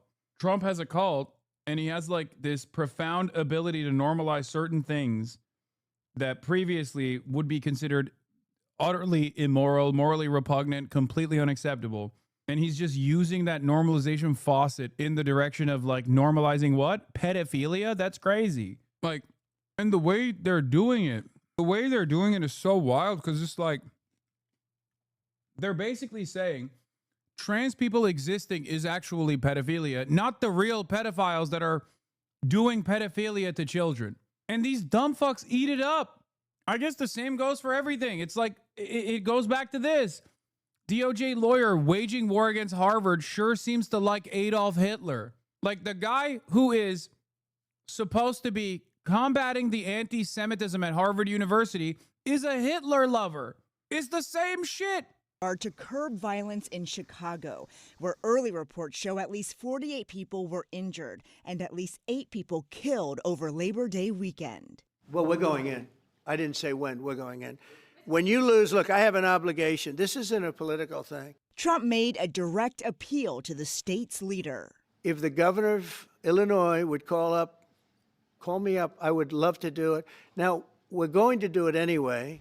When did we become a country where it's okay for the U.S. president to insist on national television that a state should call him to beg for anything, especially something we don't want?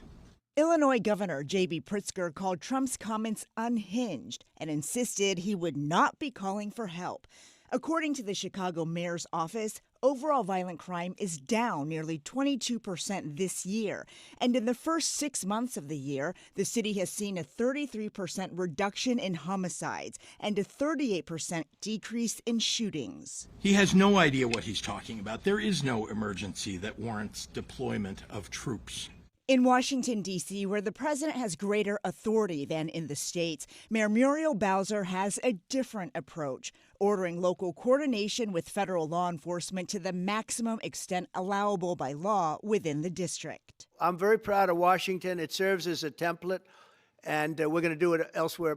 Trump's plan may be hampered, though, by a scathing decision from a U.S. district judge that said the administration violated federal law when it sent National Guard troops to Los Angeles 3 months ago. The president brushed off that ruling, which the White House plans to appeal. Adriana? All right, Rija, thank you so much. Now, to a massive military parade in Beijing witnessed by some of America's most powerful adversaries. China's leader, Xi Jinping, welcomed Russian President Vladimir Putin and North Korean dictator Kim Jong-un. It is all part of China's quest to become the world's leading military power as the U.S. pulls back from traditional alliances. We watched some of this, and it seems like, Ken also wrote a report on this. The U.S. military advance team arrived in Chicago yesterday per leaked memo I obtained. Benjamin Dixon, we sure could use a media infrastructure that was capable of pushing back against the narrative MAGA manufactured to support the military occupation of black communities. Ken says, would that include breaking news about it? Because I've been doing that just fine without any dark money. We publish leaked documents, other media won't. Department of Homeland Security has requested military assistance for upcoming ICE operations in Chicago, according for official use only. Update. Now 201 Democrats and 4 Republicans signed on to Thomas Massie Ro Khanna's petition to force a vote on release of the Epstein files. With full expected support from Democrats, 2 more Republicans are needed. The White House is threatening Republicans who sign on. Yeah. That's why it's so funny when dumb fucks come in here and turn around and say, oh, the real pedophiles are the libtards. It's like, bro, look at your party, man. Like, you can say this is cynically done by the Dems because they want to use this as an issue. They don't care about pedophilia or whatever. But, like, ultimately, wait, no, Ken is not implying that the good pastor is getting dark money. I think that was just a blow that his response was critical of Ken because he thinks that Ken is, like, too critical. Ben Dixon thinks Ken Klippenstein is too critical of the dark money funded chorus. And he's saying, like, you know, we need this kind of media infrastructure. How does the 30% thing compare to Turkey? Do 30% of Turks think Erdogan is not a lying dictator? No, it's worse. In Turkey, Erdogan has always been able to maintain a 50% or majority approval in his coalition. So there is a majority approval of Erdogan in general when push comes to shove, or was one. That isn't true anymore, but that's only recent, chatters. That's only like the last couple of years. There was every single fucking election historically. There is a plurality, if not a majority, for the coalition support.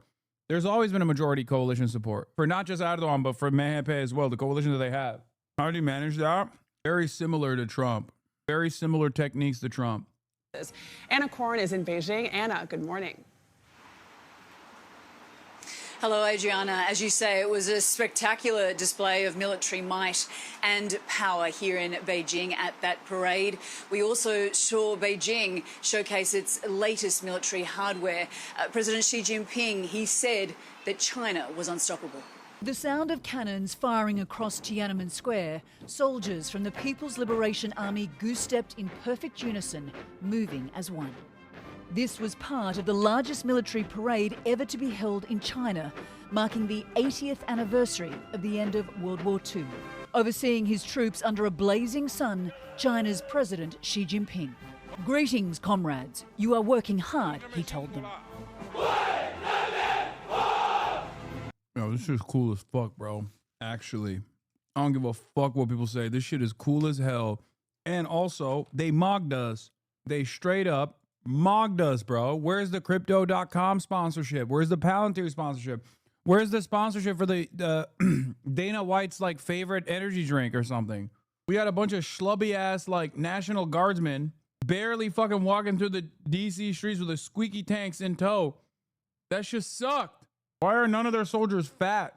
Comparing the drones at this year's military parades, who wore it better? That's messed up. Oh yeah, I saw the Xi hot mic incident with Vladdy Poo. They got some new tech out there for, I don't know. Remember when I said evil never dies? I think like Vladimir Putin is going to explain to us exactly how.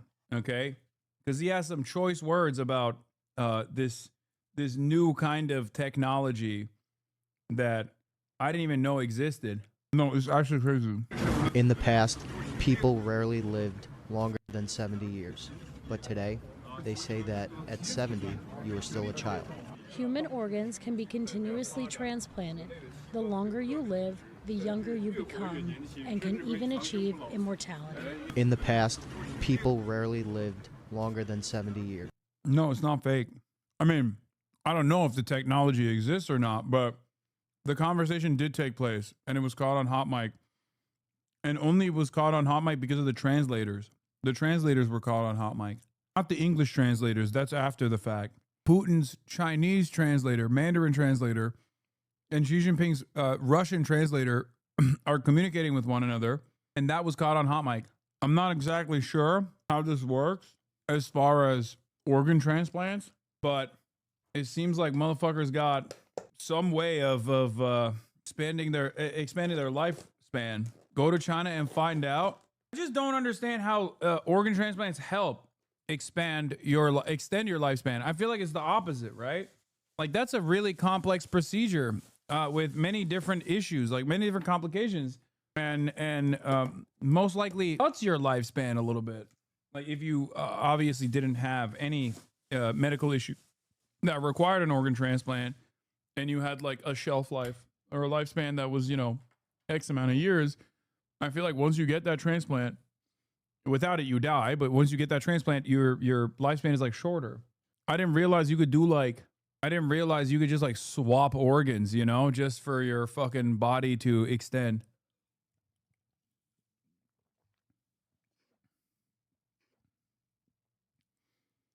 Yeah, someone said, when you get an organ transplant, you have to be on immunosuppressant medication for the rest of your life. Political commentators on CNN, etc., think that they were not serious and literally were trying to make fun of Trump because of the death scare and him talking about going to heaven. They said it's a dig at Trump because Xi doesn't get caught hot mic unless it's on purpose. Yeah, I could see that. Also, the aura. You got opposition, adversary media propagandists actively saying that you're so sick that you only deliberately get caught on a hot mic. That's aura, baby. Sorry. CNN is not in the business of hyping up Xi, but that's what happens. It's basically like giving yourself AIDS to be on immunosuppressant therapy. I just don't understand how this shit would work, and I feel like that doesn't work, so I don't know. Or maybe they got some new tech. Who knows, man? But today, they say that at 70, you are still a child. Human organs can be continuously transplanted. The longer you live, the younger you become, and can even achieve immortality. In the past, people rarely lived longer than 70. Not if they're growing the organs from your cells. We have the tech to do it. I don't know how that works, man. I'm not even going to begin to entertain this shit. You can grow human organs in a pig host without needing a doctor. What is this? 4.2 million views on TikTok. and it's not even a day. I love this shit. Yeah, when they say, "What this is the sick thing," like, comrades, thank you for your hard work, and then they respond. That's what I Show Speed did too. I think it was in Hong Kong, dude. It is crazy. There was maximum aura, especially when you compare this one, especially when you compare this fucking parade to what we did here. I'm not gonna watch the full parade, man. Calm down. And then it was the unveiling of Beijing's new military hardware, nuclear-armed missiles with potential global reach, hypersonic weapons, autonomous underwater drones, and laser air defense systems. But this spectacle was more than just commemorating the war dead.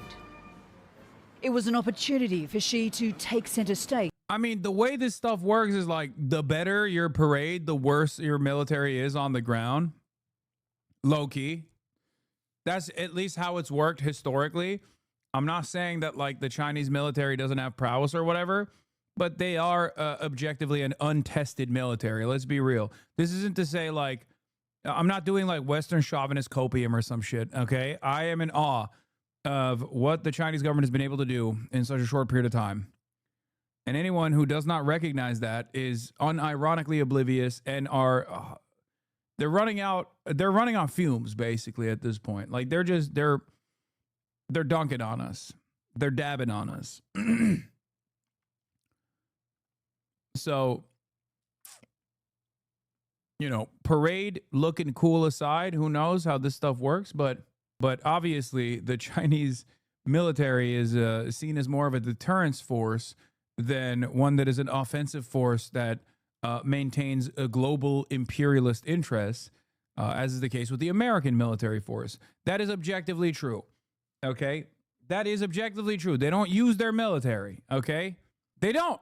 So they're both pooing and peeing on you. No, they're dabbing on us, they're pooing on us, they're peeing on us. But ultimately, their military is not only just like a jobs program or whatever, but like also a deterrence force. Unexpected copium? It's not a dude. Anyone that says that the Chinese military is as battle tested as the American one is lying to themselves. History. Look at history. Yeah, we are untested because we're a peaceful nation. You are tested against farmers of Vietnam and herders of Afghanistan, and you lost against both. Sit down, says Top G. There is a reason why, if in the absence of like air superiority and asymmetrical warfare, Hezbollah absolutely fucking makes mincemeat out of the Diaper Brigade, because the Diaper Brigade is a standing military that only works as an occupying force. They're only good against killing children. They're only good against like enemies who are babies in cribs. Okay? Hezbollah, on the other hand, has a fuck ton of military experience. So that plays a big role in the success of militia movements and the success of militaries in general. Having said that, America, just like the Diaper Brigade, also has a fuck ton of experience against a captive population that they've invaded and brutalized, that have no fucking anti-air defense systems, or air superiority is immediately established. So you know, I can say the American military is all that mighty either, but it's certainly mightier, at least, or has more experience than has more experience than the Chinese military does, due to its imperial ambition. Flanked by his powerful allies and neighbors, Russia's President Vladimir Putin and North Korean leader Kim Jong-un. And the message was, dude, this is the funniest thing. People just getting mad about shit that I'm not saying, or literally misunderstanding the shit that I'm saying, and they're in agreement with me, but it doesn't matter. The U.S. has no experience against an evenly matched military. What are you talking about? Yeah, no shit, dude. That's what I'm saying. The last time that they had experience like that was the last honest war that America ever waged, which was World War II. I know. That's precisely my point. That's why I said even the American military is not as marvelous as they are presented. No, you can't say Vietnam either. Now, obviously, it's a lie to say that the Vietnamese were just like rice farmers that wore sandals and shit. They also had a fairly competent standing military, a logistical supply hub that they used, the Ho Chi Minh Trail. They had weapons, anti-aircraft defenses that they got from the USSR. So obviously they had gear, but America still was able to establish air superiority over them. So there was asymmetrical warfare there as well. Okay. My point is, they at least have like some experience. Like America has some experience in like waging war for imperialist ambitions. China, on the other hand, uses military prowess as like a main deterrence factor, and therefore doesn't have any military experience at all, even if it's against like an enemy that is wearing sandals and flip-flops and shit. What is this? Drop 2 nukes on a surrendering country? Honest war? Okay, I'm talking about like the war waged against like a fucking equally competent military on a standing military of a fucking sovereign nation state that was objectively fascist and doing the Holocaust Japanese style or the Holocaust German style. Okay? Calm down, chatters. What is happening? Why are people like trying to misunderstand what I'm saying here? Undeniable. Strength in solidarity and a challenge to the US-dominated world order. Well, China's military power and preparedness is clearly on display for the world to see. What's happening on stage is just as important. The deepening ties between China, Russia, and North Korea would certainly have some in Washington concerned. No, that's the other thing. What do you mean concern? There's a different path here. Okay? You are the reason. America is quite literally the reason why this allegiance exists. Okay? That's it. That's literally it. The only reason why these guys from all around the world get together and they're like, fuck yeah, China, we love you. Or they say, oh yeah, Russia is actually doing the right thing in Ukraine. The only reason why they feel that way is because of America. Okay? That's it. If America wasn't as violent and consistently presented a lot of these countries, an increasingly growing number of countries of the global south as like their foreign adversaries, their enemies that must be fucking eviscerated and constantly fucking around, these guys would not have this network, this allegiance. In a way, it's like the Allied Axis front in World War II. It's not like a lot of these countries that were aligned with one another against Nazi Germany, for example, would have aligned regardless. You know what I mean? They would have probably been fine. I mean, they were objectively fine with what Nazi Germany was doing until they weren't. Okay? And in this circumstance, I'm not saying these guys are the Axis. I'm saying we are the Axis. Because just like in World War II, if you look at like the British Empire, or if you look at America's own domestic affairs, or if you look at the USSR, for example, there were plenty of fucking flaws there too. It was a target-rich environment all around, but they were objectively the good guys. Okay? I don't usually do the good guy, bad guy dynamic here, but like America's ambitions of expanding all around and being everywhere all at once with its military is part of the reason, and it's sanctions regimes against every fucking goddamn country on the planet is quite literally the reason why these guys are together hanging out. Okay? So when they say, oh, this is an alarming warning sign for America, it's like, no, man, this is America's chick is coming home to roost. During his speech, Xi called upon the People's Liberation Army to accelerate its development into a world-class military and, quote, resolutely safeguard national sovereignty, unity, and territorial integrity. A demonstration of might and capability that has the potential to back up Xi's vision of a new world order. Interestingly, don't care, go lick American D. What? What the fuck are you saying? Chatters are just like yelling at one another because they're misunderstanding. I just said the Allied forces had a litany of historic war crimes under their belt before they became the good guys in World War II. Okay? And then I said, right now, the Allied forces are the good guys in this this coalition that's building, even though they have their own personal war crimes under their belt or their own fucking domestic issues under their belt, their own versions of suppression. The increasing allegiances that are forming are forming on campus grounds, but one must ask the question, why this campus anti-West coalition is forming? And it is objectively because of the interventions, the unimaginable amount of interventions that have taken place around the world to prop up the U.S. empire, to prop up capitalism, to make sure that the unequal exchange between the global south and the global north, specifically Western nations that you would consider to be a part of the Western civilization, under the umbrella of American influence have made sure that they have a steady flow of treats coming in. Are we the bad guys? No. 750 plus military bases. That's a problem. How? Because we don't want your American bases with American soldiers on our soil. Get the fuck out of my country, bitch. And he goes, and this guy responds, too bad, buddy. Shouldn't have lost World War II. Now take the dick up your ass. Chatter, what the fuck are you talking about? I'm literally explaining to you what kind of enmity the rest of the world has towards the United States of America. If America charted a more peaceful path around the world and didn't consistently fucking intervene in the affairs of other countries in a very negative fashion, there probably wouldn't be so much enmity amongst this coalition that's forming against America. That's it. 15 minutes into the parade, President Trump took to social media and he took issue with China, saying that it had to give more credit to America, helping it in its victory against the Japanese back in World War II. I think the faster we recognize that we no longer are the top dog and try to develop with the existing influence, the remaining influence that we have around the world, we try to develop a chart, a more peaceful path. The better things will be for everybody involved. He then went on to accuse China, Russia, and North Korea of conspiring against the United States. Nate. Anna Corin in Beijing, thank you. Yeah, Americans who pride on their dick being shoved into countries' faces are very soon going to have it shoved in their mouth. The battleship is sinking fast. I don't even necessarily think that that's what's going to happen. Fuck it. I'm a gotta here. I don't want drama.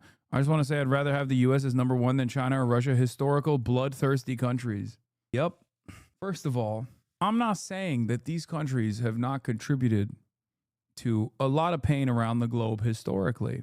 But if you were to claim that the United States of America is historically a less bloodthirsty country, you must be oblivious to our own wonderful history, or rather, you just don't think that the historic enemies of America are comprised of real human being civilian populations and are simply collateral damage, which is fine. That's, a lot of people who are pro-Israel also feel this way about the Palestinians, right? But that's it. That's where this attitude stems from. My argument is the American government and America should chart a more peaceful path for a less bloody tomorrow, and a lot of Americans seem to not realize that. They don't even recognize the harm that America's contributed to. Okay, kind of bloodthirsty. I mean, China's engaged in some affairs that wouldn't be. I mean, it's nothing in comparison to what America's done around the world, but it's certainly. I mean, Pol Pot's a good example, which ironically enough, China was aligned with America on that one. But, compared to America, it's nothing, but still, it's not nothing in general. And USA are bloodthirsty is like both me and LeBron can play basketball. True. It began with a deep hush across this historic square. A sense cannon fire was calling this country to attention. You saw this in support of war criminal who murdered Iraqis for an adventure. Oh my God, brother. Oh my God. I haven't even had time to fucking look through Graham Plattner's platform or meet him or develop a better understanding of who he is and what he represents beyond the fact that he is one of the few politicians that's out there running for office and actively saying Israel's doing a fucking genocide. And these motherfuckers are so invested, okay? Yes, it is suspicious. His background is not great. Okay. From the moment I saw, even before I found out that the fucking Blackwater shit, the moment that I saw that he did multiple tours, okay, was when I was like, that's not great. That's not normal. That's actually insane, because no one that does that has an infallible record. Okay. They've done most likely some war crimes. Having said that, okay, there's two different things that I measure this on. One, the fundamental principle that people do have the capacity to change and they're still beholden to the social conditioning in an environment that they're born into. And before people say, what about IDF? Again, Breaking the Silence is a former IDF veteran comprised organization that actively fights against the occupation. Everyone plays a different role in this. Okay. So I'm consistent on that front as well. But number two, saying a suspect war criminal not great is downplaying it hard. No, dude. No, it's because you guys don't understand. When someone is fucking running for office as an American in the United States of America, and they've done active duty combat, there are a fuck ton of veterans in this goddamn community as well. There's a fuck ton of socialist veterans in the goddamn community as well. Yes, people that have done historic crimes even can still be held accountable, can still atone for whatever the fuck they've done. That's the thing I care about. Is this a person that, if given the opportunity, is going to continue America's endless fucking imperial ambition, or are they going to be a good voice? They're not going to be a third worldist. That's not going to happen. They're not going to be a real diehard anti-imperialist. That's not going to happen. But are they going to be like a Mike Preisner? Are they going to be like a Greg Stoker, who is currently on a fucking humanitarian flotilla comprised entirely of U.S. veterans? Okay? Like, at a certain point, you have to understand, like, regardless of what people have done, no matter how fucking awful it is, everyone should have the capacity to change, rehabilitate themselves, and actually atone for their past. Okay?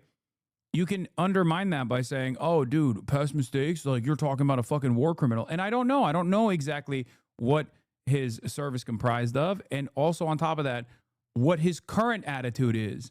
But what I do know is that he is anti-genocide. Okay? That's it. In the United States of America, this is just seen as a job because we're an objectively violent nation. There is an objectively violent outcome as a consequence of being an objectively violent nation in one of the most prominent upward social mobility operations out there. Okay? That's it. And as far as the second component of this, beyond the primary component that I said, like everyone, it depends on who they are now, what they represent now. Are they actually invested in ending America's military expansion? Okay. And there are a fuck ton of veterans in this community as well. This is not a troop exploder community, and it never will be a troop exploder community. There are hog vets. I shit on them all the time. I even shit on them on the virtue of their fucking service. But I'm never going to fucking have the automatic, like, every veteran is automatically evil, especially if they recognize that their service was wrong, was violent, was awful, and they're working actively to try to make sure that next generation of Americans don't actually fucking play a role in this. That's it. Okay, so that's number one. This is literally, I am someone who is anti-imperialist, but I do not believe that being a real anti-imperialist revolves around, like, you know, making fucking ridiculous fucking statements that have no basis in the ultimate role that social conditioning plays in the way that people develop their attitudes, in the way that people take action. Okay? Having said that, the last part about this equation, and once again, I haven't even made up my fucking mind on this at all, but the last part about this equation that's also important is that, like, this person is supposed to be unseating Susan Collins. Okay? Does that move the needle in the appropriate direction? How can you defend Graham Plattner? Oh my fucking God, I'm going to lose my mind. It is the most unproductive conversation to have because I'm literally having a conversation with people that have no basis. Like, you do not matter, okay? I don't fucking matter either, but you extra don't matter, okay? You abhor electoralism, and you automatically are just like, if someone was ever a fucking veteran, they deserved the death penalty, then obviously, like, if that's your position, like, there's like not even 8 people total in America that agree with you, okay? The appropriate questions to ask is Blackwater. It's not even his, like, service overall or the active duty, which already is, like, not great, I think. I mean, it's totally fucking indefensible, especially after multiple tours. But then also actively going in and working as a private military contractor is insane. Okay. I recognize that as well. But once again, no matter what, you have to weigh it against like who he is now, what he believes now, because ultimately that's all that matters. All that matters is what role is he going to serve as a politician? What role is he going to serve if he's able to unseat Susan Collins?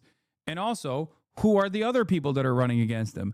Are they viable candidates in the primaries? Is there a better guy out there that you like, for example? Okay. Do they have a viable shot at unseating Susan Collins? Because ultimately, that's the only output that matters. It's one fucking vote in the Senate as opposed to Susan Collins' vote. That's a definite yes on everything, right? That's a definite yes on anything. What candidate wouldn't you support? Where's the line? I mean, great question. Great fucking question. If a candidate is running and says, excuse me, what Israel is doing is not a genocide, then yeah, that's a candidate that is ridiculous. They're not living in objective reality. That's a decent marker, and that might change as well, depending on what they've done, depending on what they've said. Bernie Sanders himself cannot get himself to actually fucking say that Israel's doing a genocide. Is he above the average congressperson in terms of like policies that he has advanced? Yes, he is. Okay. And people get very mad at me for saying this. They'll say like, oh, you're supporting a pedophilic Zionist fascist state or whatever the fuck. No, I'm not. I'm not supporting that at all. And I'm also incredibly critical of Bernie Sanders' inability to address the reality. Okay. Also, I don't even fucking think that you are like a real person either. Like you have a straight up new account that you created so you can fucking talk shit in here because you probably got banned already. And I'm taking it seriously and I'm trying to explain this position to you. You might disagree with that position and that's fine. This is just my methods. You can totally have an issue with the way that I think we can move forward. But in the absence of alternatives, it just kind of feels like you're yelling at whoever the fuck will listen to you. Okay? It also ends up coming across like I'm defending certain things that I think are indefensible. That's what's so frustrating about this. Like, I haven't even fucking made up my goddamn mind on this issue. And last but not least, this is an unimaginably tiny sliver of people that think that they're advocating for some kind of moral purity when it's not even remotely marginal. It's almost as important as I make it by talking about it. And I really need to stop talking about it, but I can't. I get in my own way.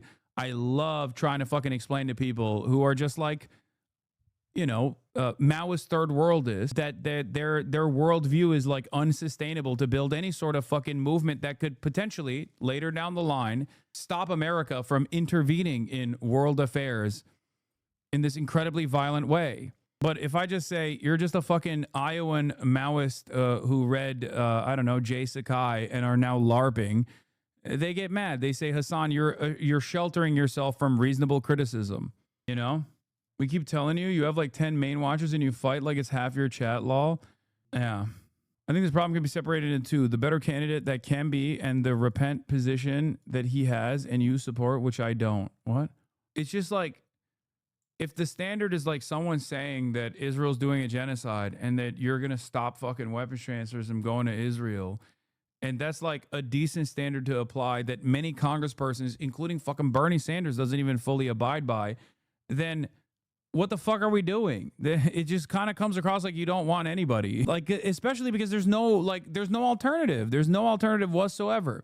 The reason why, if your skepticism is because you're worried that this person's going to turn out like another John Fetterman, he's like talking about his background. He's talking about like, Israel's doing a genocide, but he's going to actually be like an empty suit in the same exact way that many other politicians have become. Then that's one question. That's one reasonable amount of skepticism. Only time will tell. Okay. But if your position is like immediate animosity across the board, then it kind of comes across like unproductive, especially because most people that have this position don't actually give a shit about American elections in general. And if that position is if you don't give a shit about American elections, like, why the fuck are you criticizing this shit? Who cares? They're all fucking genocidal warmongers. There is truth to that statement. So why the fuck do you care if this genocidal warmonger is like marginally better than the other genocidal warmonger? It doesn't make any sense. It literally doesn't make sense. Do you see what I mean? You're like, America is a bourgeois capitalist dictatorship of not the proletariat, but the capital owners, and they're always going to end up with an incredible amount of ultra violence all around the global south with 800 military bases. Then okay, then you don't give a fuck anyway. So who cares? Who cares if it's like one genocidal warmonger over the next? Why do you care? They're all the same, no? This is what it is.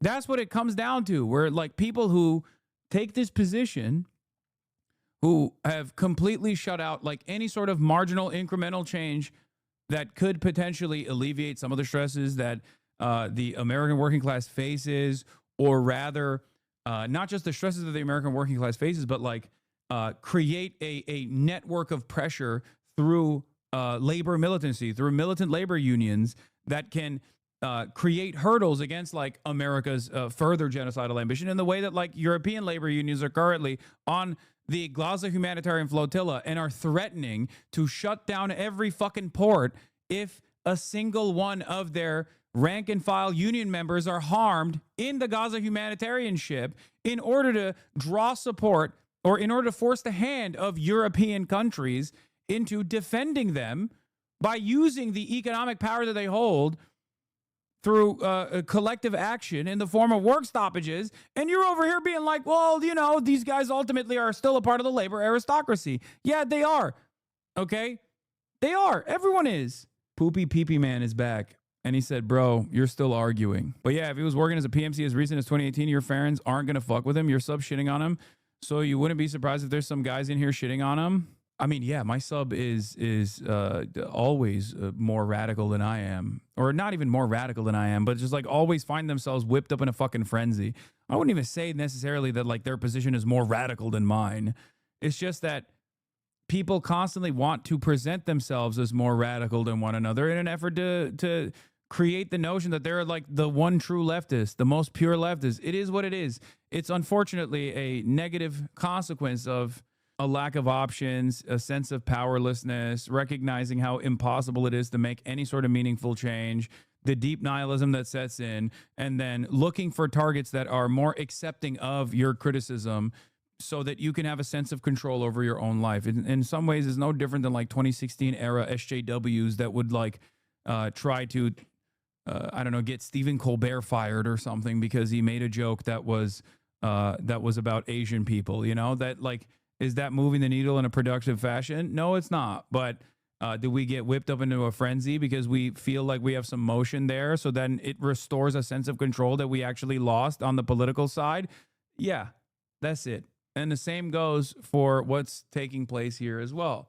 You go out, you protest, you do everything that you possibly can within the confines of permissibility in the United States of America. But no matter what you do, it feels like the genocide is going on. No matter what you do, it feels like no matter how many allies you gain, it feels like there's nothing you can do that can put a stop to this bloodshed, the bloodshed that you see every single day. Okay? And in that anger and resentment, in that sense of powerlessness, you turn around and you go, let me find someone that I can actually like change the mind of, like someone who I have decided has like a fraction of power. And that someone is usually by this very medium requires me to constantly have a back and forth with my community. That makes me very accessible. Matt Christman almost verbatim came to this conclusion after 2019, and he was right then and you are right now. I mean, this is my conclusion since 2019 as well. I've been talking about it quite a bit. You know, this is at the heart of online mobilization in general, which is never the same as like actively going out and being around other bodies, okay, in the real world.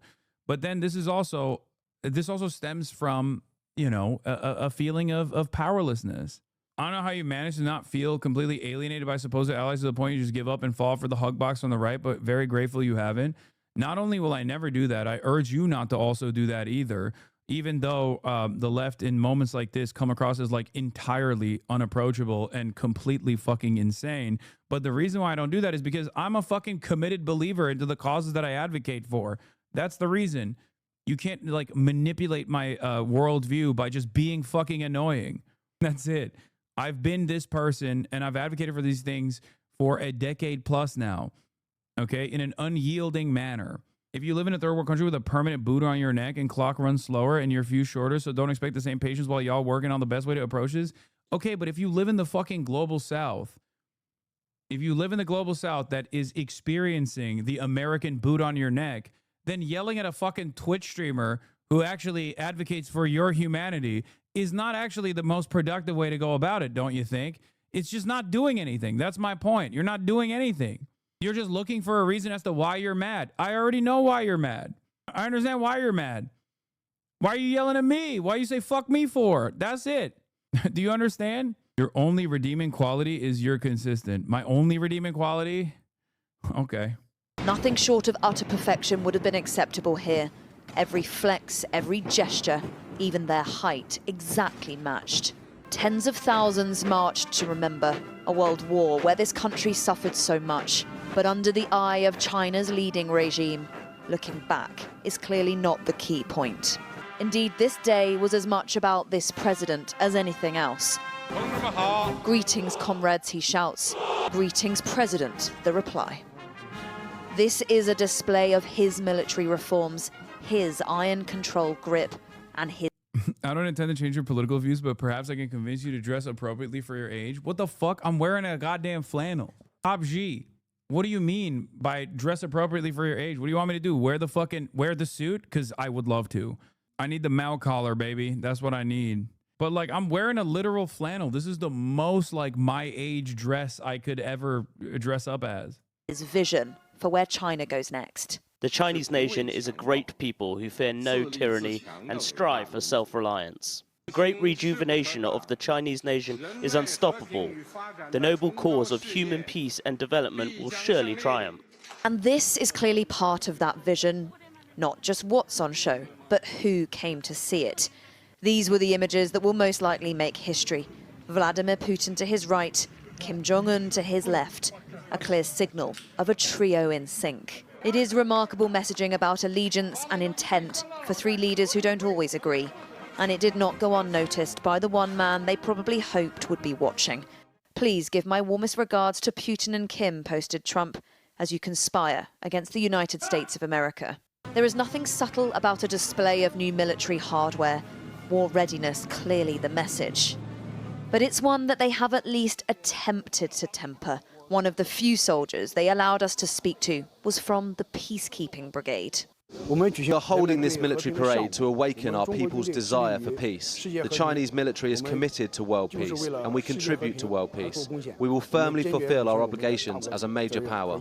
There was an obvious pride for the lucky few able to come, amongst those who fought in particular, but a tight control of the narrative too, and the story about China they're telling. It is unusual to be able to film here, to be able to see this up so close, and everything about it is designed to shock and awe. The precision is just remarkable. And while a lot of it is directed at the domestic Chinese audience, a homage to China's rise and the vision of President Xi, be in no doubt there is a clear message for the world too. And it is a message about Chinese power, the power of its military, the power of its allegiances, and the power of its politics. At least here, it's a message that's landing. I feel especially proud. As Chinese, living in such a great era, we take immense pride in it. Very proud, very proud. I'm very, very honoured. It was very good. Peace doves marked the end of proceedings, but this will not be the end of the story. It feels a little like something has shifted this week, and it may have shifted in favour of China. Helen Ann Smith, Sky News in Beijing. Quite a lot has been on display. I mean, these governments always use these opportunities to show what they've got and that they ought to be taken seriously. And so they were showing their heavy MIRVs, multiple independently targeted re-entry vehicles, their ICBMs, which are the intercontinental ballistic missiles, and these are the sort of things that can reach any part of the world, really, the United States. They showed off their Air Force. That's the J-10. Which has performed very well for India, actually, in the recent clash with Pakistan. And then the J-20s. The J-20s... Damn, I thought that was fake news. What happened? I thought that shit was fake news, big dog. We are 100p getting smoked the next scrap we have with these motherfuckers. Bro, I just don't. I mean, at most, it'll be proxy shit, right? I don't think it's going to be a situation where they're like two nuclear armed nations are going to be going, band for band like this. Are the stealth fighters, a bit like the F-35 that we operate in Western countries. And the whole parade was designed to show both old and new equipment. So the equipment that we would expect them.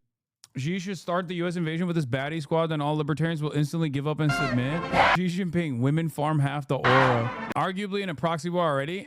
I mean, that's more so like Russia versus the U.S. China is the senior partner backing Russia, but like they're nowhere near as actively as hands-on as like America is. America's giving direct weapons to Ukraine so that Ukrainians can defend themselves. Make no mistake. I'm not saying that like Russia is right here, but China is not like farming their new weapons to test it out on a fucking fresh new battlefield in Russian hands.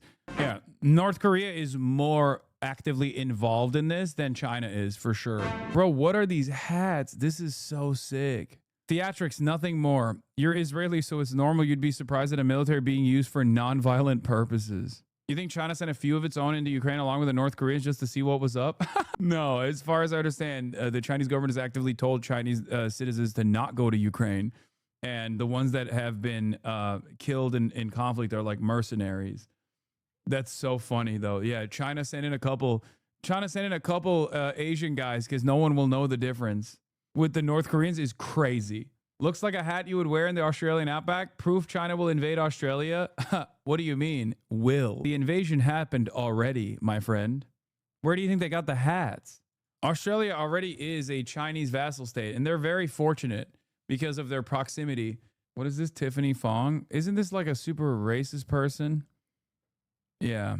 Why are you showing me this? Please stop. Gross. Anyway. You need to be this dedicated to fear and or you're fake, in my opinion. What is this? Rudy is out of the hospital and back doing his podcast. What is this brace, brother?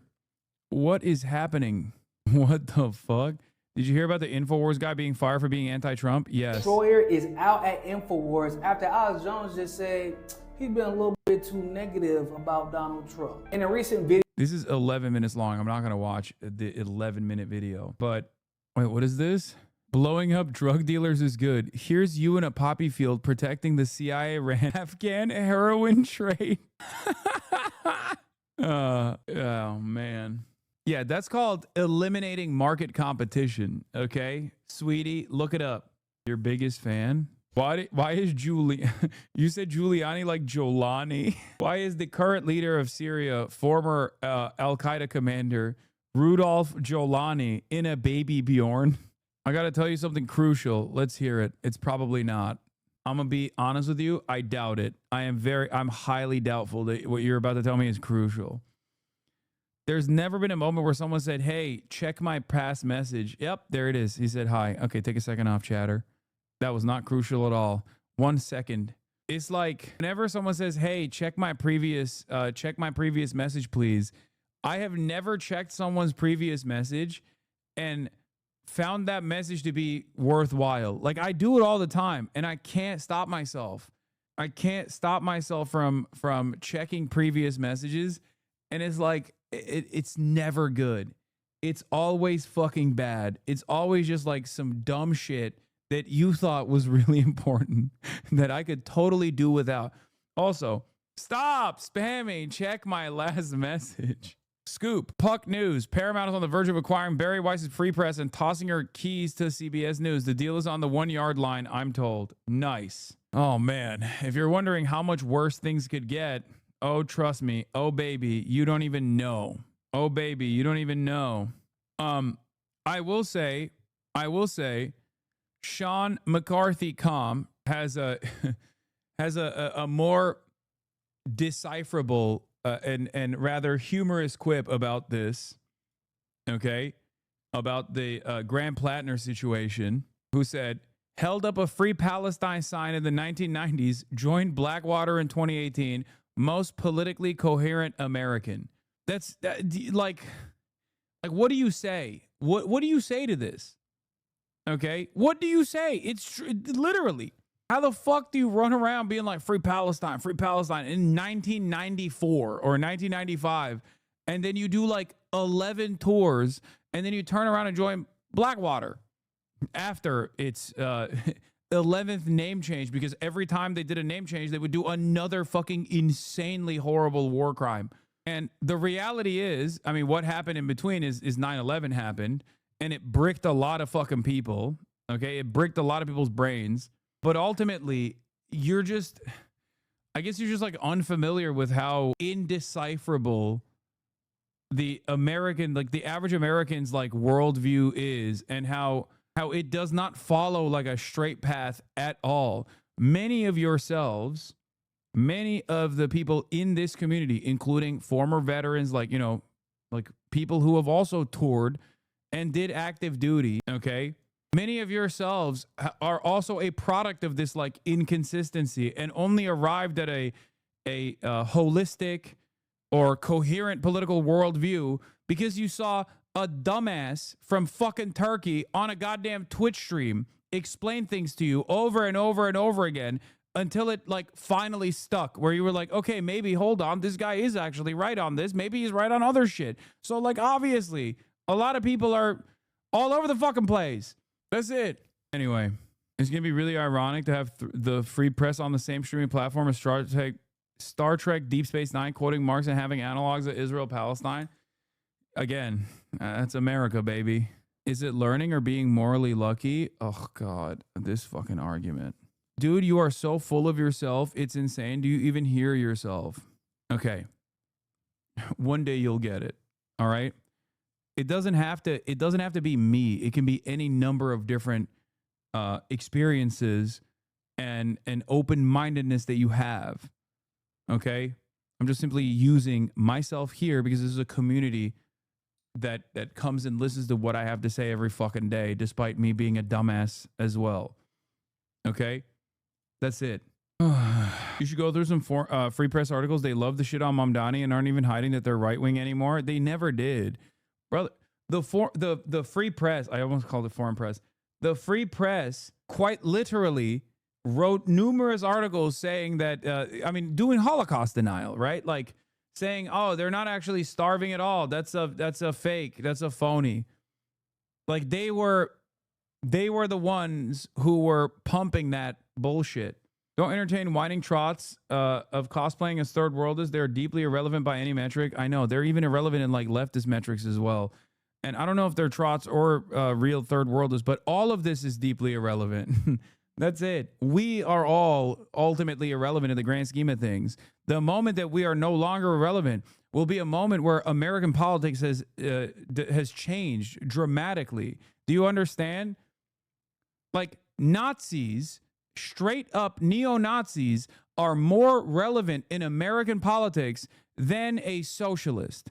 Okay, this is the unfortunate reality that we exist in. And you still have a bunch of different socialism variants, socialism understanders yelling at one another, even though we're fucking utterly irrelevant. We have like maybe 1, 2, if not 4 people who even openly identify as a fucking socialist in Congress, and none of them identify as open neo-Nazis, but they don't have to because the fucking right-wing parties' policies are directly neo-Nazi policies. So technically, all of them are churning out that neo-Nazi shit.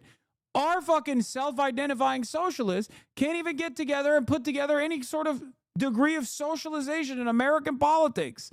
And you motherfuckers are still yelling at one another. It's stupid, okay? It's stupid. I want as many genocide recognizers to fill those roles to the best of my ability with the limited amount of motion that I have. And you should have that same exact fucking perspective. I think a lot of this also falls apart when you do actually engage in any level of organizing in the real world. Like you just meet, not even organizing, but you just like meet a human being that is not in your Discord circle or in your fan club for, you know, myself or any other fucking political commentary person, and you realize like, oh my God, the average American has no fucking clue. They don't know anything. The best you can expect is that they have empathy driven politics, okay? That's the best you can expect. That's the best you can hope for. And then you work off of that. That's it. And many people, unfortunately, don't even have that. Okay? Yeah, this is Chuck Schumer. I am going to do everything in my power to make Israel a pro-left position. Chuck Schumer said, Governor Janet Mills and members of the state congressional delegation launched a new defense industry partnership at an event that drew protests from activists arguing that main companies are profiting from Israel's war in Gaza. This is Chuck Schumer's a pick. Just a little soldier of fortune as a treat? No, that's not it. Oh my God. Anyway, did he ever cancel that book tour? He must have, because I didn't get any fucking I didn't get any media hits from the inevitable 1,000 leftists screaming at his fucking face, for good reason, by the way, for his participation and complete support of Israel's genocide. And that would have been an inevitability. That was a guarantee if he actually went through with that book tour. So I assume he did a couple spots and then stopped. I don't know. Mr. Hasanabi, is it true that you are dating New Zealand leftist icon Chibli? What is a Chibli? Okay. We're going to talk about the most spiritually Israeli or / the most Israel-coded relationship of all time. Sydney Sweeney and Scooter Braun are casually dating, according to sources. So here's what took place. There was a point in time where Sydney Sweeney had boobs. And boobs are a universal thing that everybody enjoys, okay? Everybody likes them. Everybody sucks on them when they're little babies, and that just like carries over to adulthood, okay? Let's be real. I've never met a person that's like, titties, not for me, okay? Man, woman, doesn't matter, okay? Now, at a certain point in time when Sydney Sweeney was like, oh, here are my boobs, right? I'm just kind of a hot lady, and it's fine. It's cool. The Republicans tried to turn around and say, like, oh, she's killing woke. She's eradicated wokeness with her tits. Okay? And obviously at that time, I think that was when she was on SNL. At that time, all the liberals were like, what are you talking about? We like titties too. What the fuck's wrong with you? Austin Show's a boob disliker. Oh my God, you guys are so wrong. Austin Show loves tits. What are you talking about? He's talked actively about how even as a gay man, he can't stop but stare sometimes. Austin Show's the proof. It's not an exception, but the proof. In any case, basically, at that time, you know, you had these like Republicans trying to be like, oh, Sydney Sweeney is eradicating woke with her titties. And then liberals were like, no, we like titties too. And that just kind of, you know, we backpocketed that discourse, right? We backpocketed that discourse. It was no longer relevant, whatever. Everybody likes boobs. And then like a year after that discourse,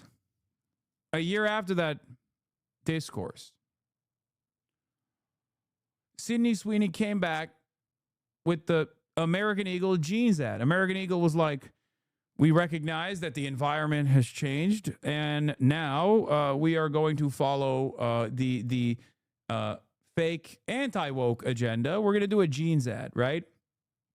And then they doubled down. And everybody was very mad at Sydney Sweeney. But in that process, Sydney Sweeney decided, like, I actually want to be a villain. Like, I realize that I am a villain, okay? Because this is villain shit. I know that she has a thing for schlubby guys. Like, I've seen this already, right? You know, just you're Sydney fucking Sweeney, and this is the kind of guy you find to be hot, right? That's it. It is what it is, right? But actively coming out and destroying any goodwill that you could have possibly had, okay, by, oh, wait, oh, you said you're skipping her first villain shift, which was cheating with Glenn Powell. Okay, but like, have you seen Glenn Powell? He's fucking hot. So that kind of was like primal instinct kicking in. You know what I mean? Like, I've seen those clips on my TikTok For You page of like bits and pieces from that movie where like neither of them are wearing underwear or something, and she like does a little bit of grab ass and stuff like that. Like, yeah, I mean, they're both sexy.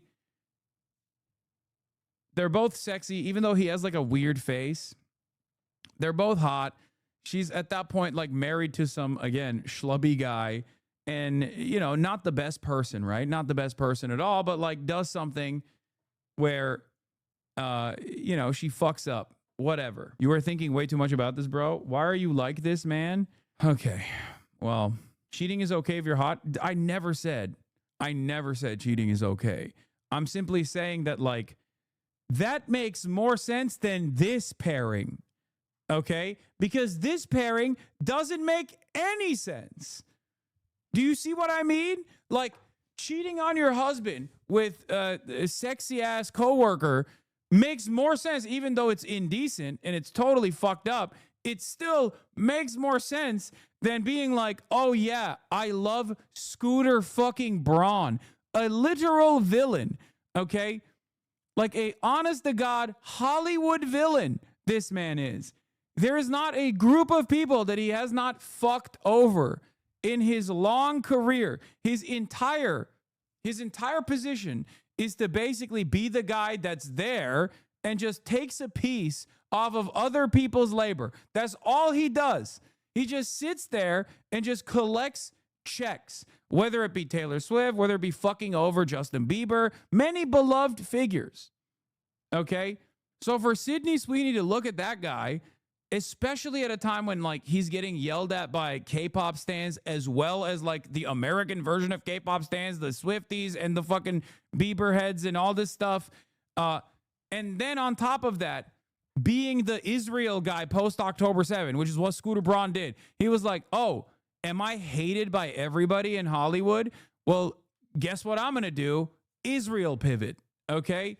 That was even crazier. He just decided, I am going to double down on being a villain and take on the mantle of, like, the guy who does PR for the fucking genocidal apartheid state. It's crazy. And then Sydney Sweeney looked at all of that and said, that's my fucking guy. At that point, I have no other option but to recognize that you are just horny for evil, okay? Because it's not like he's sexy, you know what I mean? It's not like he's, like, super hot or something. And you're Sydney fucking Sweeney. You can fuck every rich guy on the planet, right? So why did you choose to fuck this rich guy? It must be because he is a particularly evil rich guy. That's what it is. It's got to be it, because I can't think of anything that Scooter Braun represents beyond, like, that's different than like a million other Hollywood guys, beyond just being like an openly evil one, okay? She forgot to hold her boobs going down the stairs and now she has brain damage. It's not that hard to find an evil rich guy. Yes, but this isn't even like a normal evil rich guy. This is a particularly public, particularly visible evil rich guy who has no qualities that are redeeming. Do you understand? Like, the only thing that you know about Scooter Braun is just like how evil he is, whether it be like locking people in the contracts and constantly fucking farming money off of them, and then the only other thing you might know him for is like unlimited defense of the genocidal apartheid state. Then what qualities could he possibly have that made you go, wow, I really love you. You're fucking awesome. Sydney Sweeney and Scooter Braun are casually hooking up, a source tells People. Another insider confirms the two are indeed seeing each other. It says an additional source, everything is casual. She's living her life and working hard. Both Sweeney, 27, and Braun, 44, were among the starry guest list who attend. Oh my God, they met at the Jeff Bezos wedding?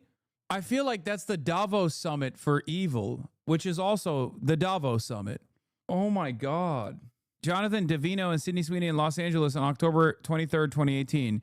Like, this was her former husband that she cheated on Glenn Powell with. Okay, dear God, if Scooter Braun is the dude on the left in that photo, that girl really should start thinking about what she can do. Wait, no, this was her husband. I don't know, man, you sound jealous. Yeah, I'm really jealous. I wish I could date Scooter Braun. So they both went to the evildoers gathering, the Legion of Doom, Jeff Bezos' wedding in Venice. Repster, Sweeney, and Braun could not be reached for comment. The news comes after months of Sweeney and ex-fiancé Jonathan Davino called off their engagement. Braun previously married Yael Cohen in 2014 before splitting in 2021 and settling their divorce the following year. The record executive shares three children with activist Cohen, sons Jagger, 10, Levi, 8, plus daughter Hart, age 6. Sweeney and Davino, a businessman from Chicago, first sparked rumors that they were dating in 2018, got engaged in 2022. The actress called off her wedding in March after months of split rumors. She didn't feel right about it. Yeah, they called it off because she fucked her co-star, no? She's literally her character from Euphoria. I'm crying. I have no idea. I've never watched Euphoria. These are all Sydney Sweeney's arcs. They first called her a hoe because of Euphoria. Then she was anti-woke queen. Then they accused her of catfishing and Chuds called her fat. They also got mad because she made a pro-abortion horror movie. She went to the Bezos wedding. She made the jeans ad, and now this. She has such an interesting career trajectory where she just keeps like stepping into fucking landmines, dude. Scooter Braun, being a true friend of Israel means we are one step closer to a Houthi-Swifty alliance. Wait, how have you not seen Euphoria? I don't know. I don't really care. I don't know. Some stuff I just like miss out on, I guess. In an interview the Times published May 31st, Sydney Sweeney confirmed her split from Davino, 42, and also said she was single at the time of the interview. I'm learning a lot about myself, spending more time with my friends, and I'm loving it. Sweeney is currently in production for Euphoria Season 3. Her boxing biopic, Christie, will make its first world premiere at the 2025 Toronto International Film Festival this month, and she stars opposite Amanda Seyfried in the book-to-screen adaptation of The Housemaid in theaters this Christmas. Braun gave rave comments about his relationship with Cohen, about his current relationship with Cohen, 38, during an interview. Rare comments, not rave. What am I saying? To Danielle Robe for an episode of her podcast, Question Everything, which aired July 17th. Colin Cohen, one of my best friends, Braun said, they talk every day and added, we don't even call each other ex. That's like my partner. That's the mother of my children. He also shared that Cohen is his family for life, explaining, I have a tattoo on my finger that says same team after my divorce because she and I are on the same team for life. That's what we say to each other. Of rumors that Taylor Swift's 2022 Midnight Strike Vigilante shit is about the split between himself and Cohen, Braun continued, no, I never thought that was about us. Yael never thought it was about us, and everyone else is kind of feeding into the fire. Great strategy move, but nah. Do you think her stock took a major hit because of this?